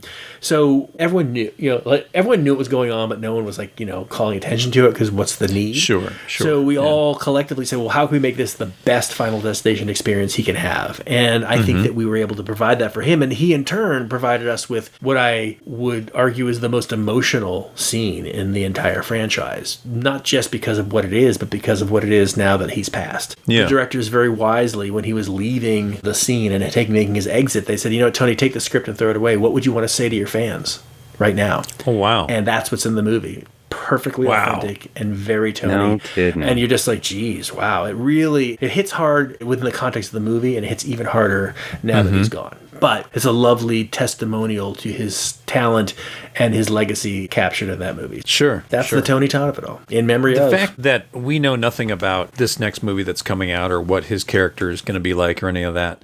I'm sure this is null and void, but I'm going to go ahead and ask it anyway. He's had those little bit parts in the films before. Not all of them, not the fourth one, because that one is doomed for everything, I guess. Maybe. Just the voice in the third one, too. But the third one, he's the voice of the devil's roller coaster. Is his character a personification of death or the devil? Now, it's interesting that you ask, because I asked Tony what he thought, because we never really clarified it on a script level. But Tony said, well, I know what it is, but I'm not telling you. And that was, I think, half of his skill. Is like, Tony always knew something you didn't. He always had a secret that he was going to hold. And I think that's what plays in his eyes and plays in his performance. Now, we do explore a bit more of where Tony is, because obviously this was the end. But I think I will wait for you to see the movie to find out just how much we learned about Tony Todd. Is this the end, though, or are we going to flip a riverboat? Talk to me about 4 weeks. Talk to me at the end of June. At the end of June, I'm available to write that script. I've got the idea already going in my head. Look, for somebody who's been fortunate enough to work on a lot of sequels, you cannot presume you're ever going to have the right to make another one. You can only focus on the one you're working on. Like, we all thought we had a really good and effective movie in FT5. We were like, this is going to be great. And it did less money domestically than FT4.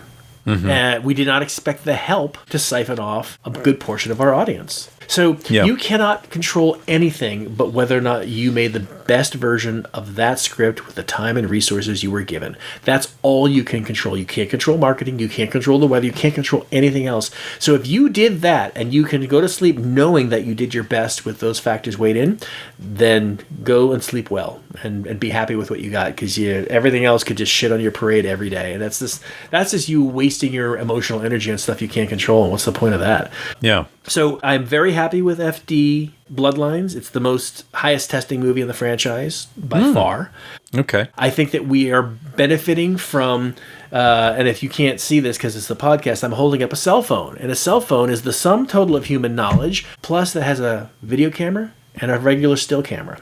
In the last 14 years, everybody's been chronicling every moment of their lives, including the close calls that they have, including those FD moments that we talked about earlier in the podcast, when you're on the highway, you're like, fuck that noise, take a right. And they post them. They upload them. So we have maintained cultural relevancy because we've become a meme. We're a hashtag. I get log truck memes 3 a day. Every day. Yeah, sure. I had somebody send me one that had, like, the logs had been cut into squares. They're like, Minecraft meets FD. I'm like, from your lips to God's ears, buddy. So that has fueled the interest in the movie. And it's weird to become a 4-quadrant movie because all the kids who watched it on Max, now they're getting one in the theater. They've never seen it in the theater before. And people our age can take their 16-year-old kids to go see a Final Destination movie and relive some of their nostalgic trauma.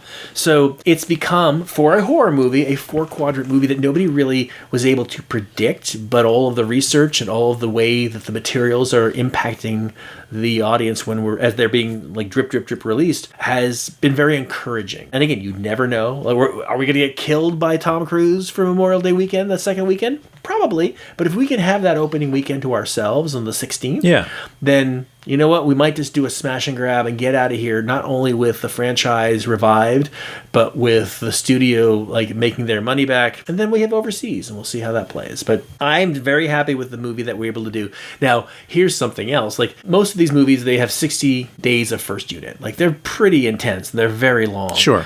We had 45 days to shoot FD. Wow. Bloodlines. Okay. Yeah. And that's not a function of the script was any smaller, but just the nature of the business as it stands right now. Everything is being tracked. Everything has to be made for less. And you know what? In some ways, the better movie can come of it. Because if you have less resources, you have to be more resourceful. And I think that came to pass. Like, there was some time, you've seen the trailer, right? Mm-hmm. Mm-hmm. Yeah. Okay. The backyard barbecue scene, we shot that in 3 days, but we had 1 day of sun. Everything else was pouring rain. Because it was in Vancouver. Fucking monsoon. And I give 100% credit to the crews up there because they understand how to make rain a non-issue with the resources and the tools that they've got at their disposal. So that to me is where you just circumstance comes in. Let's make it work. I've shot 4 times in Vancouver, and each time I've been like, oh yes, rain gear. I remember now. Rain gear, yes. Oh, my feet need to be warm. Yeah. I actually remember you mentioned that there's another sort of question that came through the Patreon machine, which is, were there any of the Rube Goldberg sequences that were too much? There was too much. Like, how do you know how and when to sort of cut bait or when to add more? Or like, what's the Goldilocks version of just right? Which talked about earlier, we've reshot all the movies to some degree because of that modulation and modification of the sequences to make sure that gets right. But I think I like the sequence, but it does go on, is actually the Home Depot sequence in 3. That's a very protracted sequence. There's a lot of bits and pieces that go on. And you're expecting it to be emo douchebag. Yes, exactly. Yeah. They're expecting it to. But for me, that sequence is one of the ones where I was like, I don't know, this kind of goes on forever. Like, they're talking a lot, and then we keep cutting over here, and the little trolley's moving. And so another sequence that we weren't sure what was going to work, but it was the tanning bed sequence. Not because we didn't think it would work once the girls were there, but how to get them stuck in there was a conundrum we couldn't figure out. That is the most brutal fucking scene out of all of them. It is with the greatest match cut since 2001. Let's be honest. I mean, but getting them trapped. This is a real. This is one of the things people also don't realize is just how hard it is to come up with the gags that can do what they need to do to get somebody to die. Because if you have something that doesn't really work, you're like, okay.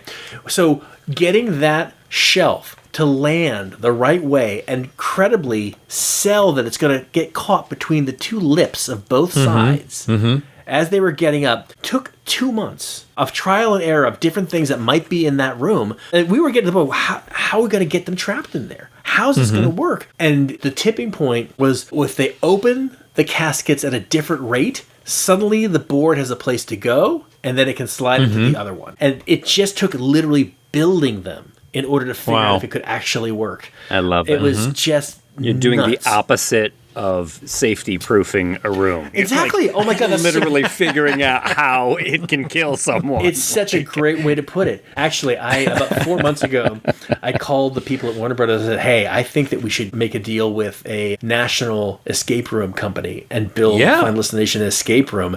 And they're like, we're already on top of it, but it's in a mobile truck, so it can go to different cities. Okay. And that's pretty cool. Is that something people can look forward to sometime around the opening of the film? It will be on Hollywood Boulevard at the premiere on the 12th. So nice. Cool. Yeah. Very cool. But I just thought what a fun thing for the fans to be able to do. You go into a room and look around like, well, what the hell could actually, in sequence, cause me to die?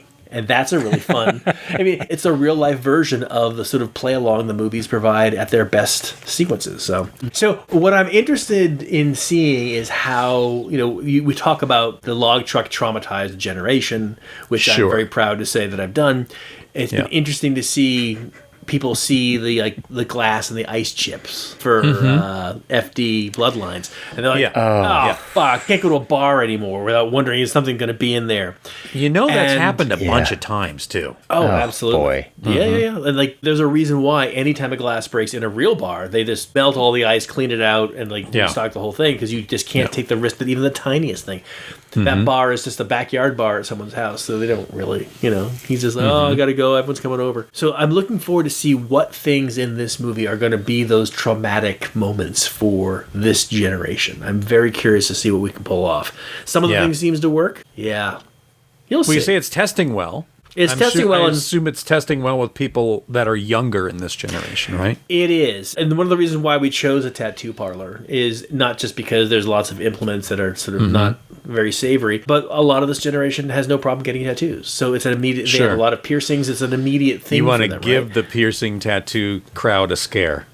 Yeah. Exactly, which it has worked. That was another thing. I'm not giving it away because the teaser. One of the things that we wanted to do was to make it very physical. So this guy would become the Buster Keaton of horror. There's so much physicality in the back and forth of how he does it. But we did not figure out until about 36 hours before we were to shoot it how to get the septum ring and the chain to work. Nobody knew what was happening. We couldn't figure it out. There were so many things, and like Occam's razor, I snore, and my wife has given me a multitude of devices to try and mitigate the snoring, and one of them are like the old Lon Chaney, pacifiers to make the bridge of the nose stick out. It goes through, and I'm like, well, Jesus, what if we take that idea and we mold something and actually have the hinge of the septum ring be attached to the things that go inside the nostril? And so I drew up these little plans. I said, well, would this work? Because it would allow the actual hinging motion to be real. It would allow the actor to actually stretch his nose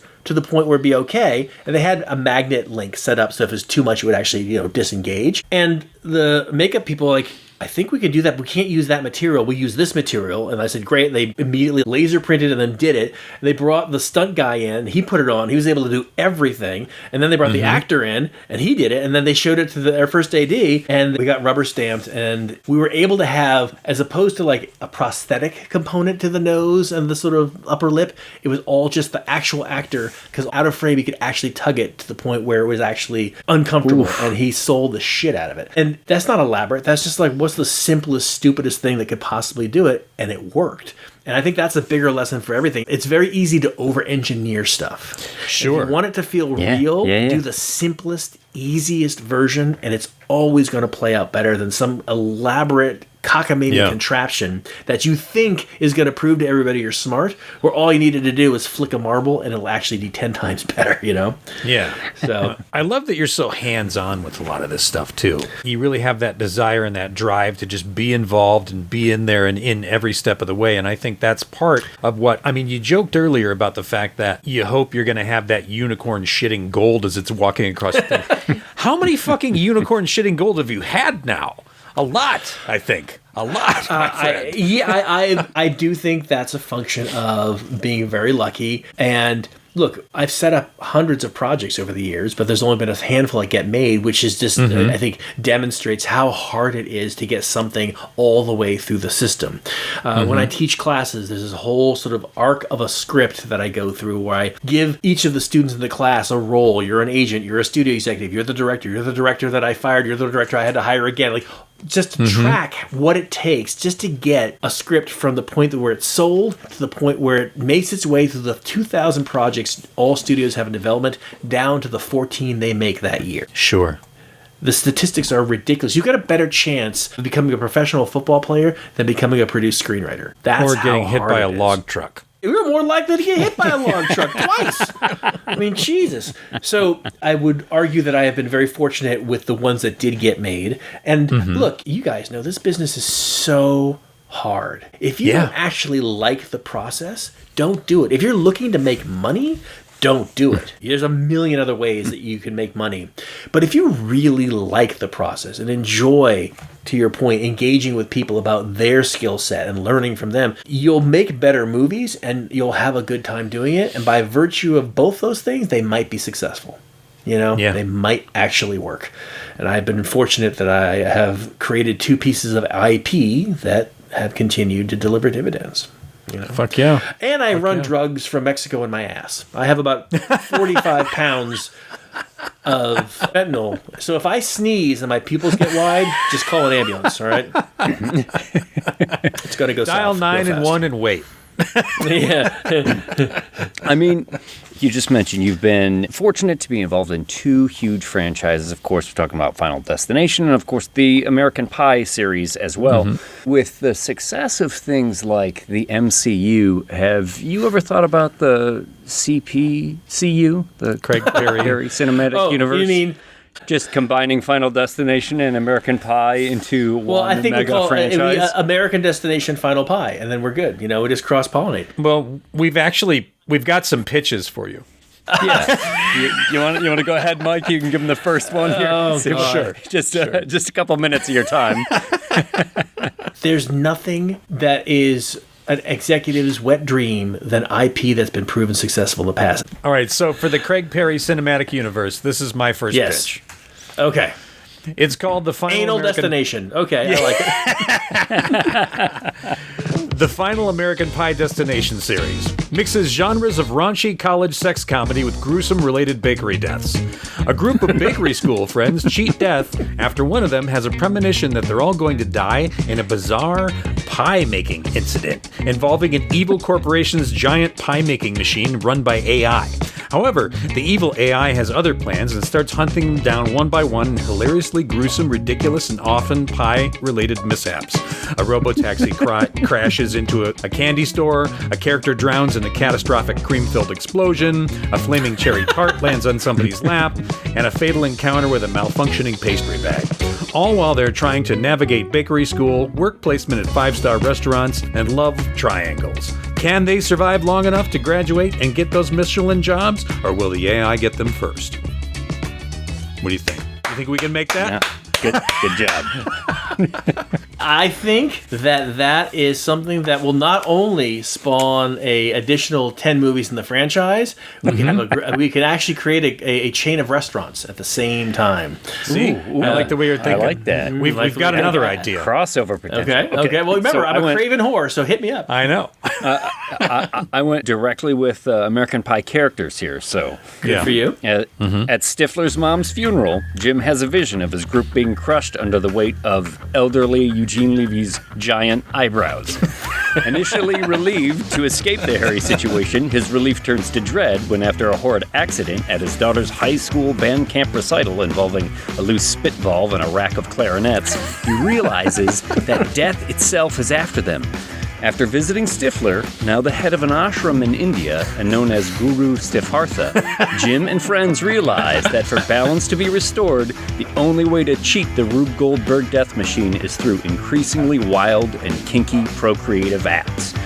Can the American Pie gang stave off death with motorized dildos, spiked harnesses, and pantsless mascot costumes? Or will the belt get too tight around the neck? Will they choke on the edible underwear? Or will the gerbil escape and kill them all? The title of this, Final Destination, American Funeral, or American Pie, Death Comes For Us All. I'm going to say Death Comes For Us All because everybody loves a good pun. I mean, think of the tagline for the first. There's something about your first piece was the copy for the original one. Yeah, that's right. And how about this for American Wedding? The copy in London, because it didn't get past the MPA here. The copy was American Wedding. This time, Jim's taking Michelle up the aisle. Oh, that's great. It's so British, but it's perfect. Yeah. It's just perfect. Well, I think both of them should be made. I also think that we should have them be done like Wallace and Gromit animation, so that we have a real there sense. you go. You know, we can really have it be elaborate and like go beyond the bounds of the physical realm. They can be flying. And I also think that the amount of consumer products and toys of like, you know, little kids playing like swords with dildos, because we can really like let's it'll be like Star Wars, but you know, with sex toys.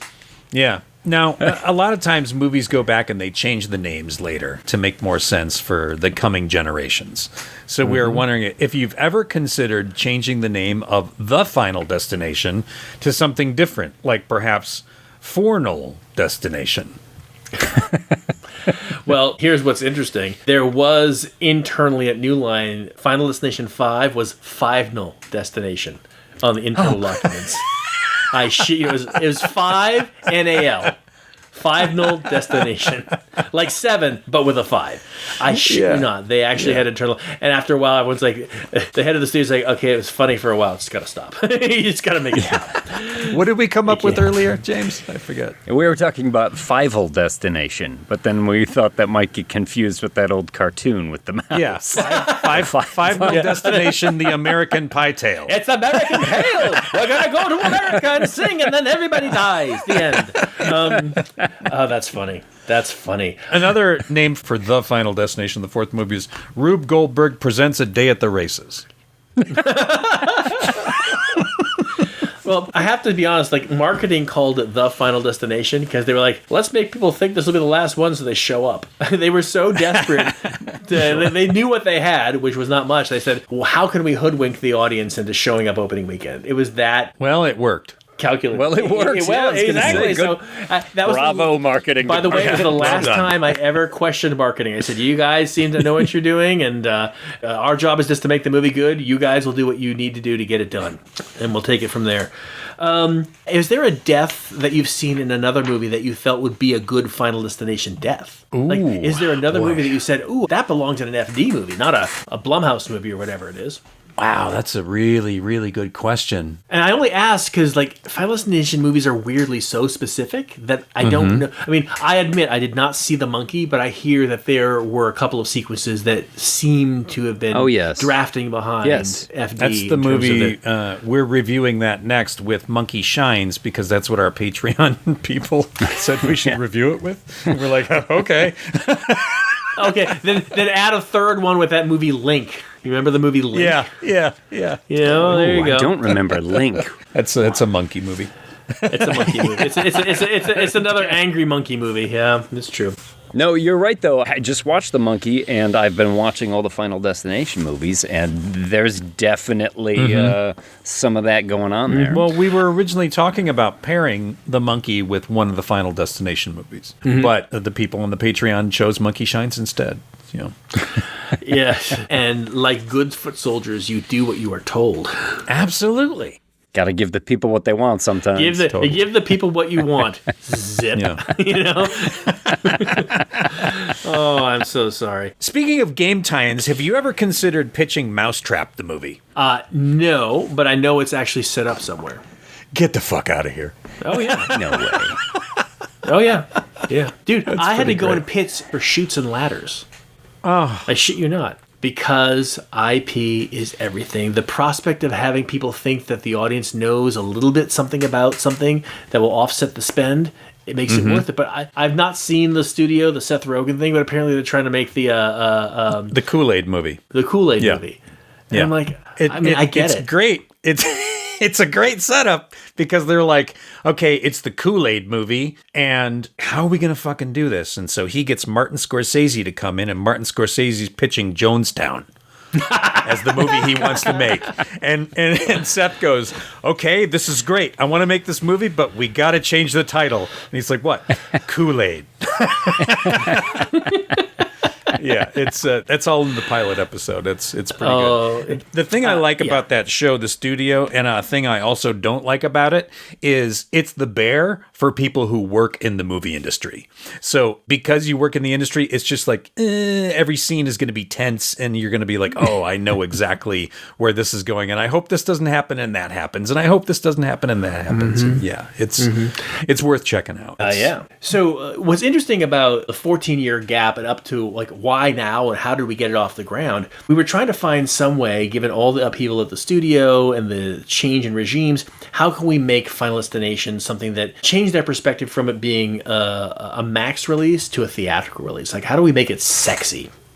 So we actually called a manager to see if Donald Glover, who's a known genre nerd, might have an interesting idea for Final Destination. That would make it kind of cool. And she said, you know what? He's so busy with Atlanta, we're never going to see him. But I know somebody who literally says he learned how to make movies based on Final Destination because they are pure cinema and loves the franchise.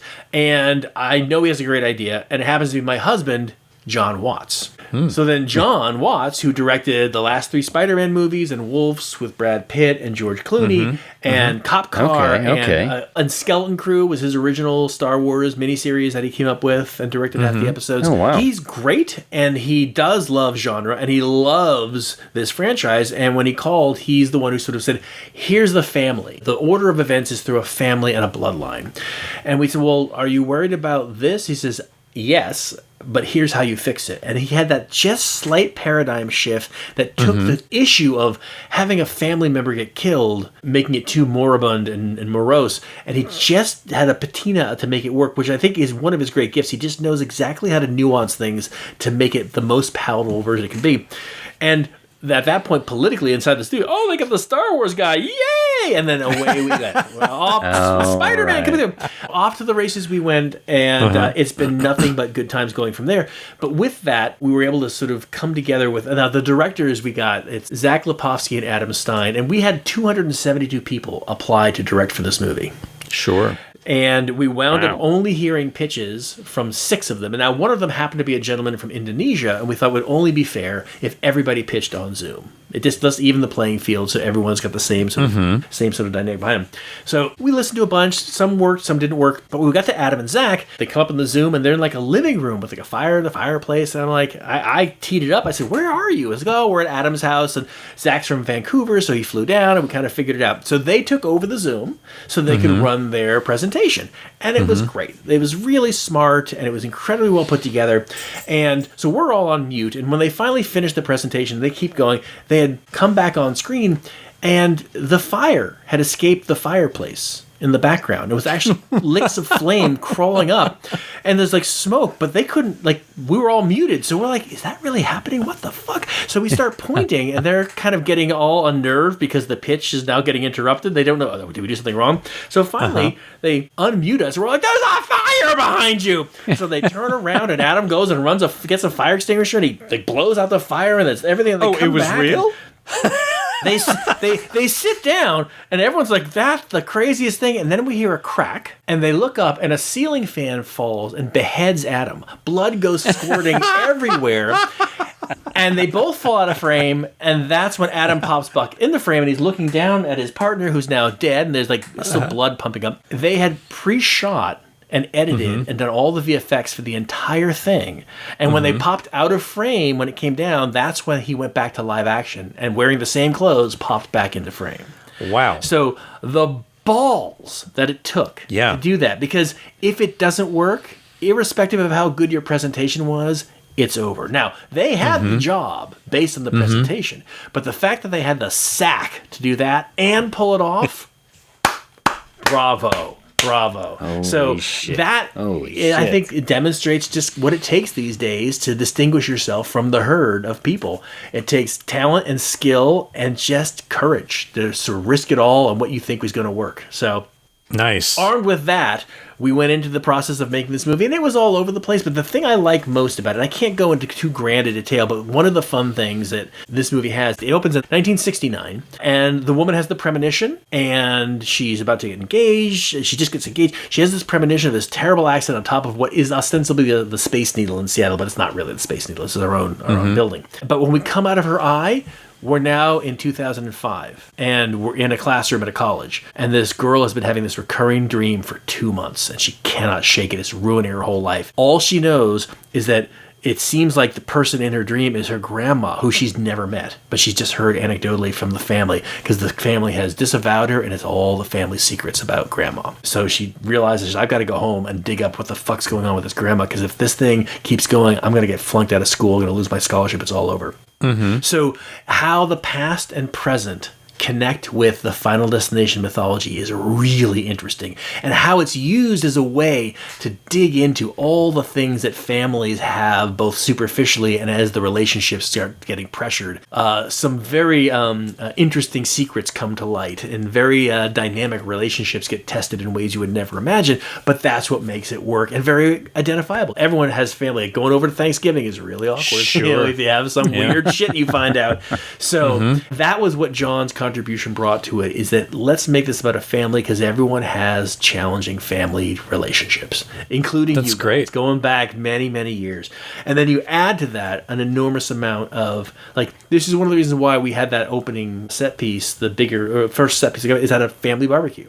What better way to very efficiently introduce the dynamic with everybody, but put Final Destination at the forefront? And our goal was to ruin the 4th of July for the rest of time. And Nice. I think that when you watch it, we have effectively done so. Hell yeah. And then from there, we learn a lot more about the lore of Final Destination, some of the things audiences have been craving, and some very fun feints and misdirects in what you would expect to have happen. And I think that the family dynamic has allowed us to do that in ways we would never imagine. And you'll see at the end what happens. You'll see. Excellent. May 16th it comes out. The premiere's May 12th. And everything goes according to plan. I'm either going to have the opportunity to discuss making another one, or I'll just go back to sucking dick under the overpass. One or the other. Yeah, well. Well, looks like it's dick time. I gotta go. Look for the purple tent with a line in front. That's me. You're going to make a lot of people happy either way. Yes. Anything for an audience, right? Exactly. Somebody said, I think something you said to me, like, would I rather be a vampire or a werewolf? And I gotta Yes. say, I'm gonna say vampire, because I think there are more tools in the toolbox. No, You can turn into mist. You can become a bat. You have like the power to actually sort of influence people. There's just more things you can do as a vampire, and you can pass amongst the crowd to get what you want. A werewolf, you kind of got one beat, and it's for a very limited period per month. What if you had to look like Nosferatu vampire? Yeah. What if it was like you had to be like an old decrepit Dude, zombie? I'm not that far away as it is, okay? I'm pretty close. But the second thing Just is... a mustache away. What if you had to talk like this all the time? I am forced to be what you want me to be. Look, the thing about having a vampire too, though, it doesn't matter what you look like. Because of your powers of sort of psychological persuasion, you've got game. Like, I have no game now. If I were a vampire, I would be drowning in pussy. That's how it works. It doesn't matter. You're a Bounce vampire. on it, crazy style. It is like, who's your daddy? Oh, good. So Who's your that's a- great granddad? Now we're becoming Shrek. You know, Shrek means Nosferatu. You know, it's a great day. It's a great day. So, and then one other question you asked me, just to wrap it up, like, why would you ask me how much a leprechaun weighs? Are you sending me something? No. We ask everyone that we were just question. coming up with dumb things to say. Okay. Well, We I actually put some reviewed thought into it. Leprechaun months ago. We reviewed the movie Leprechaun. With and so oddity, it has because they're always both been sort of- Irish. What was the last, no, the second to last Leprechaun movie? Actually, one of the directors of Final Destination Bloodlines directed it. He directed the one that was 2 ago as his first feature, and he just that like Back to the Back head. to the hood? no. space? This was like In even more. space? No. Even after that, there was one like 2 or 5 years ago that he directed. Yeah, there have been more. Like, let's just say that the Leprechaun movies, like herpes, they keep showing up. Absolutely. And yeah. So I actually put some thought in. I think a 30-pound leprechaun makes the most sense, not just in terms of like their living quality, but the ability to use them as a bowling ball. I think that's well important. done, sir. Well done. Thank you. Thank you. Thank you. Let's mark them down for 30. Yeah, mark them down for 30. Yeah, All right. Time to change our production plan. Okay. Well, look, you guys have been incredibly gracious with your time, despite the fact We're that I know supposed to you'll say edit that this to down. you. I know, but I yeah. appreciate you Thank giving me the you. platform to talk about a franchise that has meant so much to me, and will be the first line of my eulogy will be about this movie. So I might as well Probably. lean in, right? How do you think it's going to happen? Is it going to be some kind of crazy Rube Goldberg way? Are you going to drop a pen and step on it? Well, I think what's going to happen is I'm going to read an account that they've given the franchise to another producer, and then it's going to let's kill right over. That'll be the end of it. You know, I always have a moment when I'm in the shower and I decide, okay, it's time to wash the feet. So you stand and you lift one foot and you soap that foot, and you're leaning against the shower wall and you're soaping that foot. And then you're like, okay, now I got to kind of craftily rinse the foot because I can't put soapy foot on the floor of the shower and then lift the other foot because I'll just whoop and then bang, hit my head, Final Destination. Because I have this funny feeling that's how I'm going to die, is in the shower, slipping on a soapy foot. So it's always like, okay, I got to make sure I got to make sure I get all the soap off. So do you guys have that same feeling in a shower? I do, but I shower with boots on and put the soap in the boots and just kind of stomp around, and it seems to work out great. Wow. Problem solved. Problem solved. I'm going to get some Problem solved. Wellingtons and put them Now in the I shower. got I got trench foot, but that's just a sidebar, you know. Awesome. Well, thanks a lot Craig, thank for you coming. so much. This has been a wonderful talk, not Yeah. just about Final Destination, but about the business and all sorts of good bullshit. I mean, you told us how much a leprechaun weighs, Yeah. so you gave it, top everything. to bottom. Mission accomplished. No stone unturned. No wound unopened. I would like to extend the invitation to sometime in the future for you to come on and review 2 movies with us, and we'll even let you pick the movies. I appreciate that. Now I've got to put my thinking cap on and actually find 2 movies that I would love talking about, because sometimes it's very hard to come up with 2 complementary movies. I mean, just look at the challenges of putting together the New Beverly schedule. Not all of them match. Yeah, absolutely. You got to get it right. I love the new Bev. But usually what we do is we pick something that's coming out or something that's newer, and then we match it with something that's at least 10 years older, and we feel that they might go well together, like The Substance and Videodrome. Or Yes, perfect. A perfect cross-pollination. I like it. Absolutely. Well, so it is written, so it shall be done. I will put my thinking cap on, and it might sound like grinding gears, but I will think of something. Excellent. Well, thanks so much. And again, everybody, the movie's coming out on May 16th. Is that? May 16th, yes. It comes out May 16th, and it is shot for IMAX, so if you really want the full experience, go see it in IMAX. There you go. And it Excellent. truly delivers the goods. Okay. Well, we definitely plan Thanks on it. so much.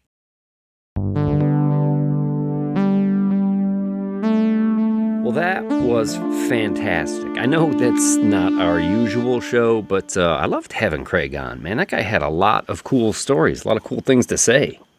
You know, I just wish he would have talked more. Yes, he had a lot of things to say, for sure. He did. But, At times, know? it reminded me of the quick cadence of Quentin Tarantino, just going on about film. 100%. Me too. I don't mean this in a bad way at all. It was good. You know, he was engaging. He had a lot of shit to say, and all those stories are fucking interesting. Yeah. You know? Yeah, I like that bit too, about the end of 3, or how the original end of 3. Yeah. That they just couldn't get all those actors together. That was really cool. Yeah. I also liked hearing about Tony Todd. That was kind of touching, and I'm really, right on. really looking forward to seeing this movie when it comes out. Yeah, I'll definitely be in the theater for that one. But when I'm not in the theater, and when you're not in the theater, Mike, where can they find us? They can find us at patreon.com. This is a show that is supported by the listeners, so we don't have to go out of pocket to pay for all the recording fees and the podcasting fees and all that kind of stuff. And we super appreciate all the support we get from the listeners. It is at The Whole Damn Thing at patreon.com. You can find a link in the comments. Where's our Instagram at? That's The Whole Damn Thing 13 on Instagram. Find us there. We're posting a lot of memes and trailers for the movies. and a lot of other some of the other stuff that we do. We're also the whole damn thing 13 at gmail.com. If you want to send us an email or some hate mail, you want to tell us how we were wrong or how much you're enjoying the show. We really do like engaging with folks, which we also do on our Discord. So if you join the Patreon, you can get an invitation to our private Discord channel where we have a growing community of really cool people. Absolutely, 100%. And you can join the Patreon even at the free level and still get a link to the Discord.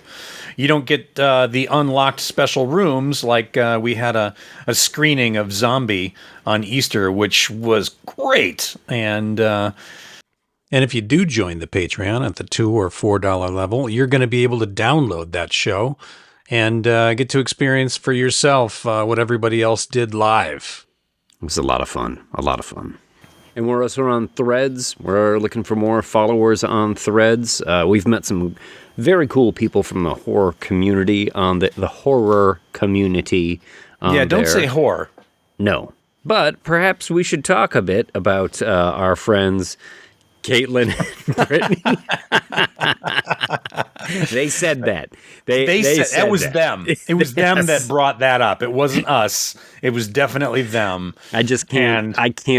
I can't not take a natural segue like that. So it's dangling in front of me. I mean, we're jackasses. Come on, but we don't really know. They're lovely and sweet, and they have a podcast of their own called "I Want to Be in the Sequel," which is a ton of fun.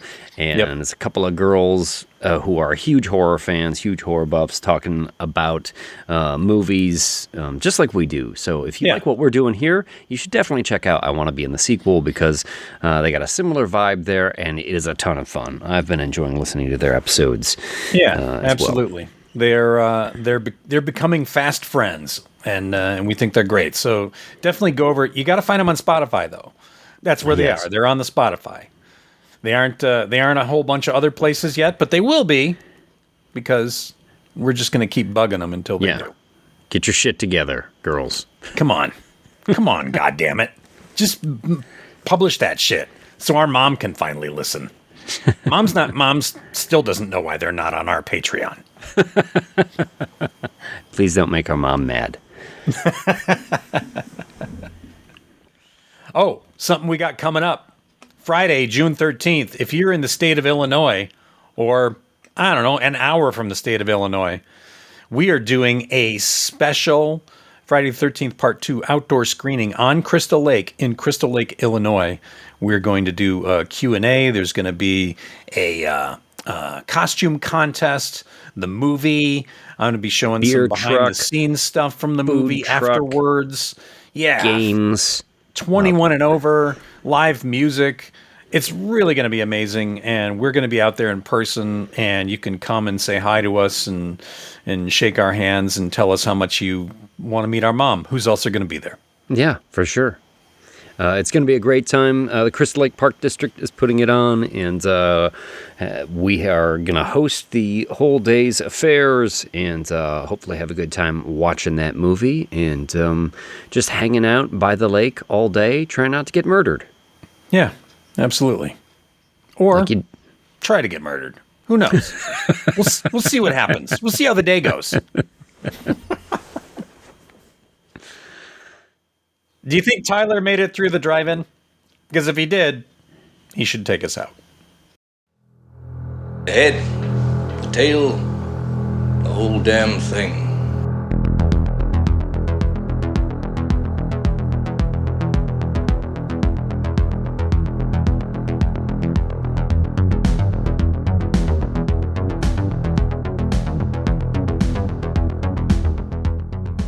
Thanks again for joining us on The Head, the Tail, the Whole Damn Thing with Mike D. McCarthy and James Knight.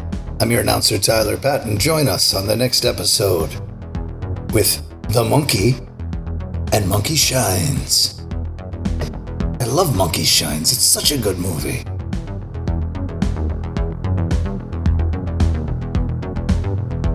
The previous episode has no affiliation with nor received any compensation from Burns-O-Matic. In-car, drive-in theater heaters. Burns-O-Matic. What can go wrong?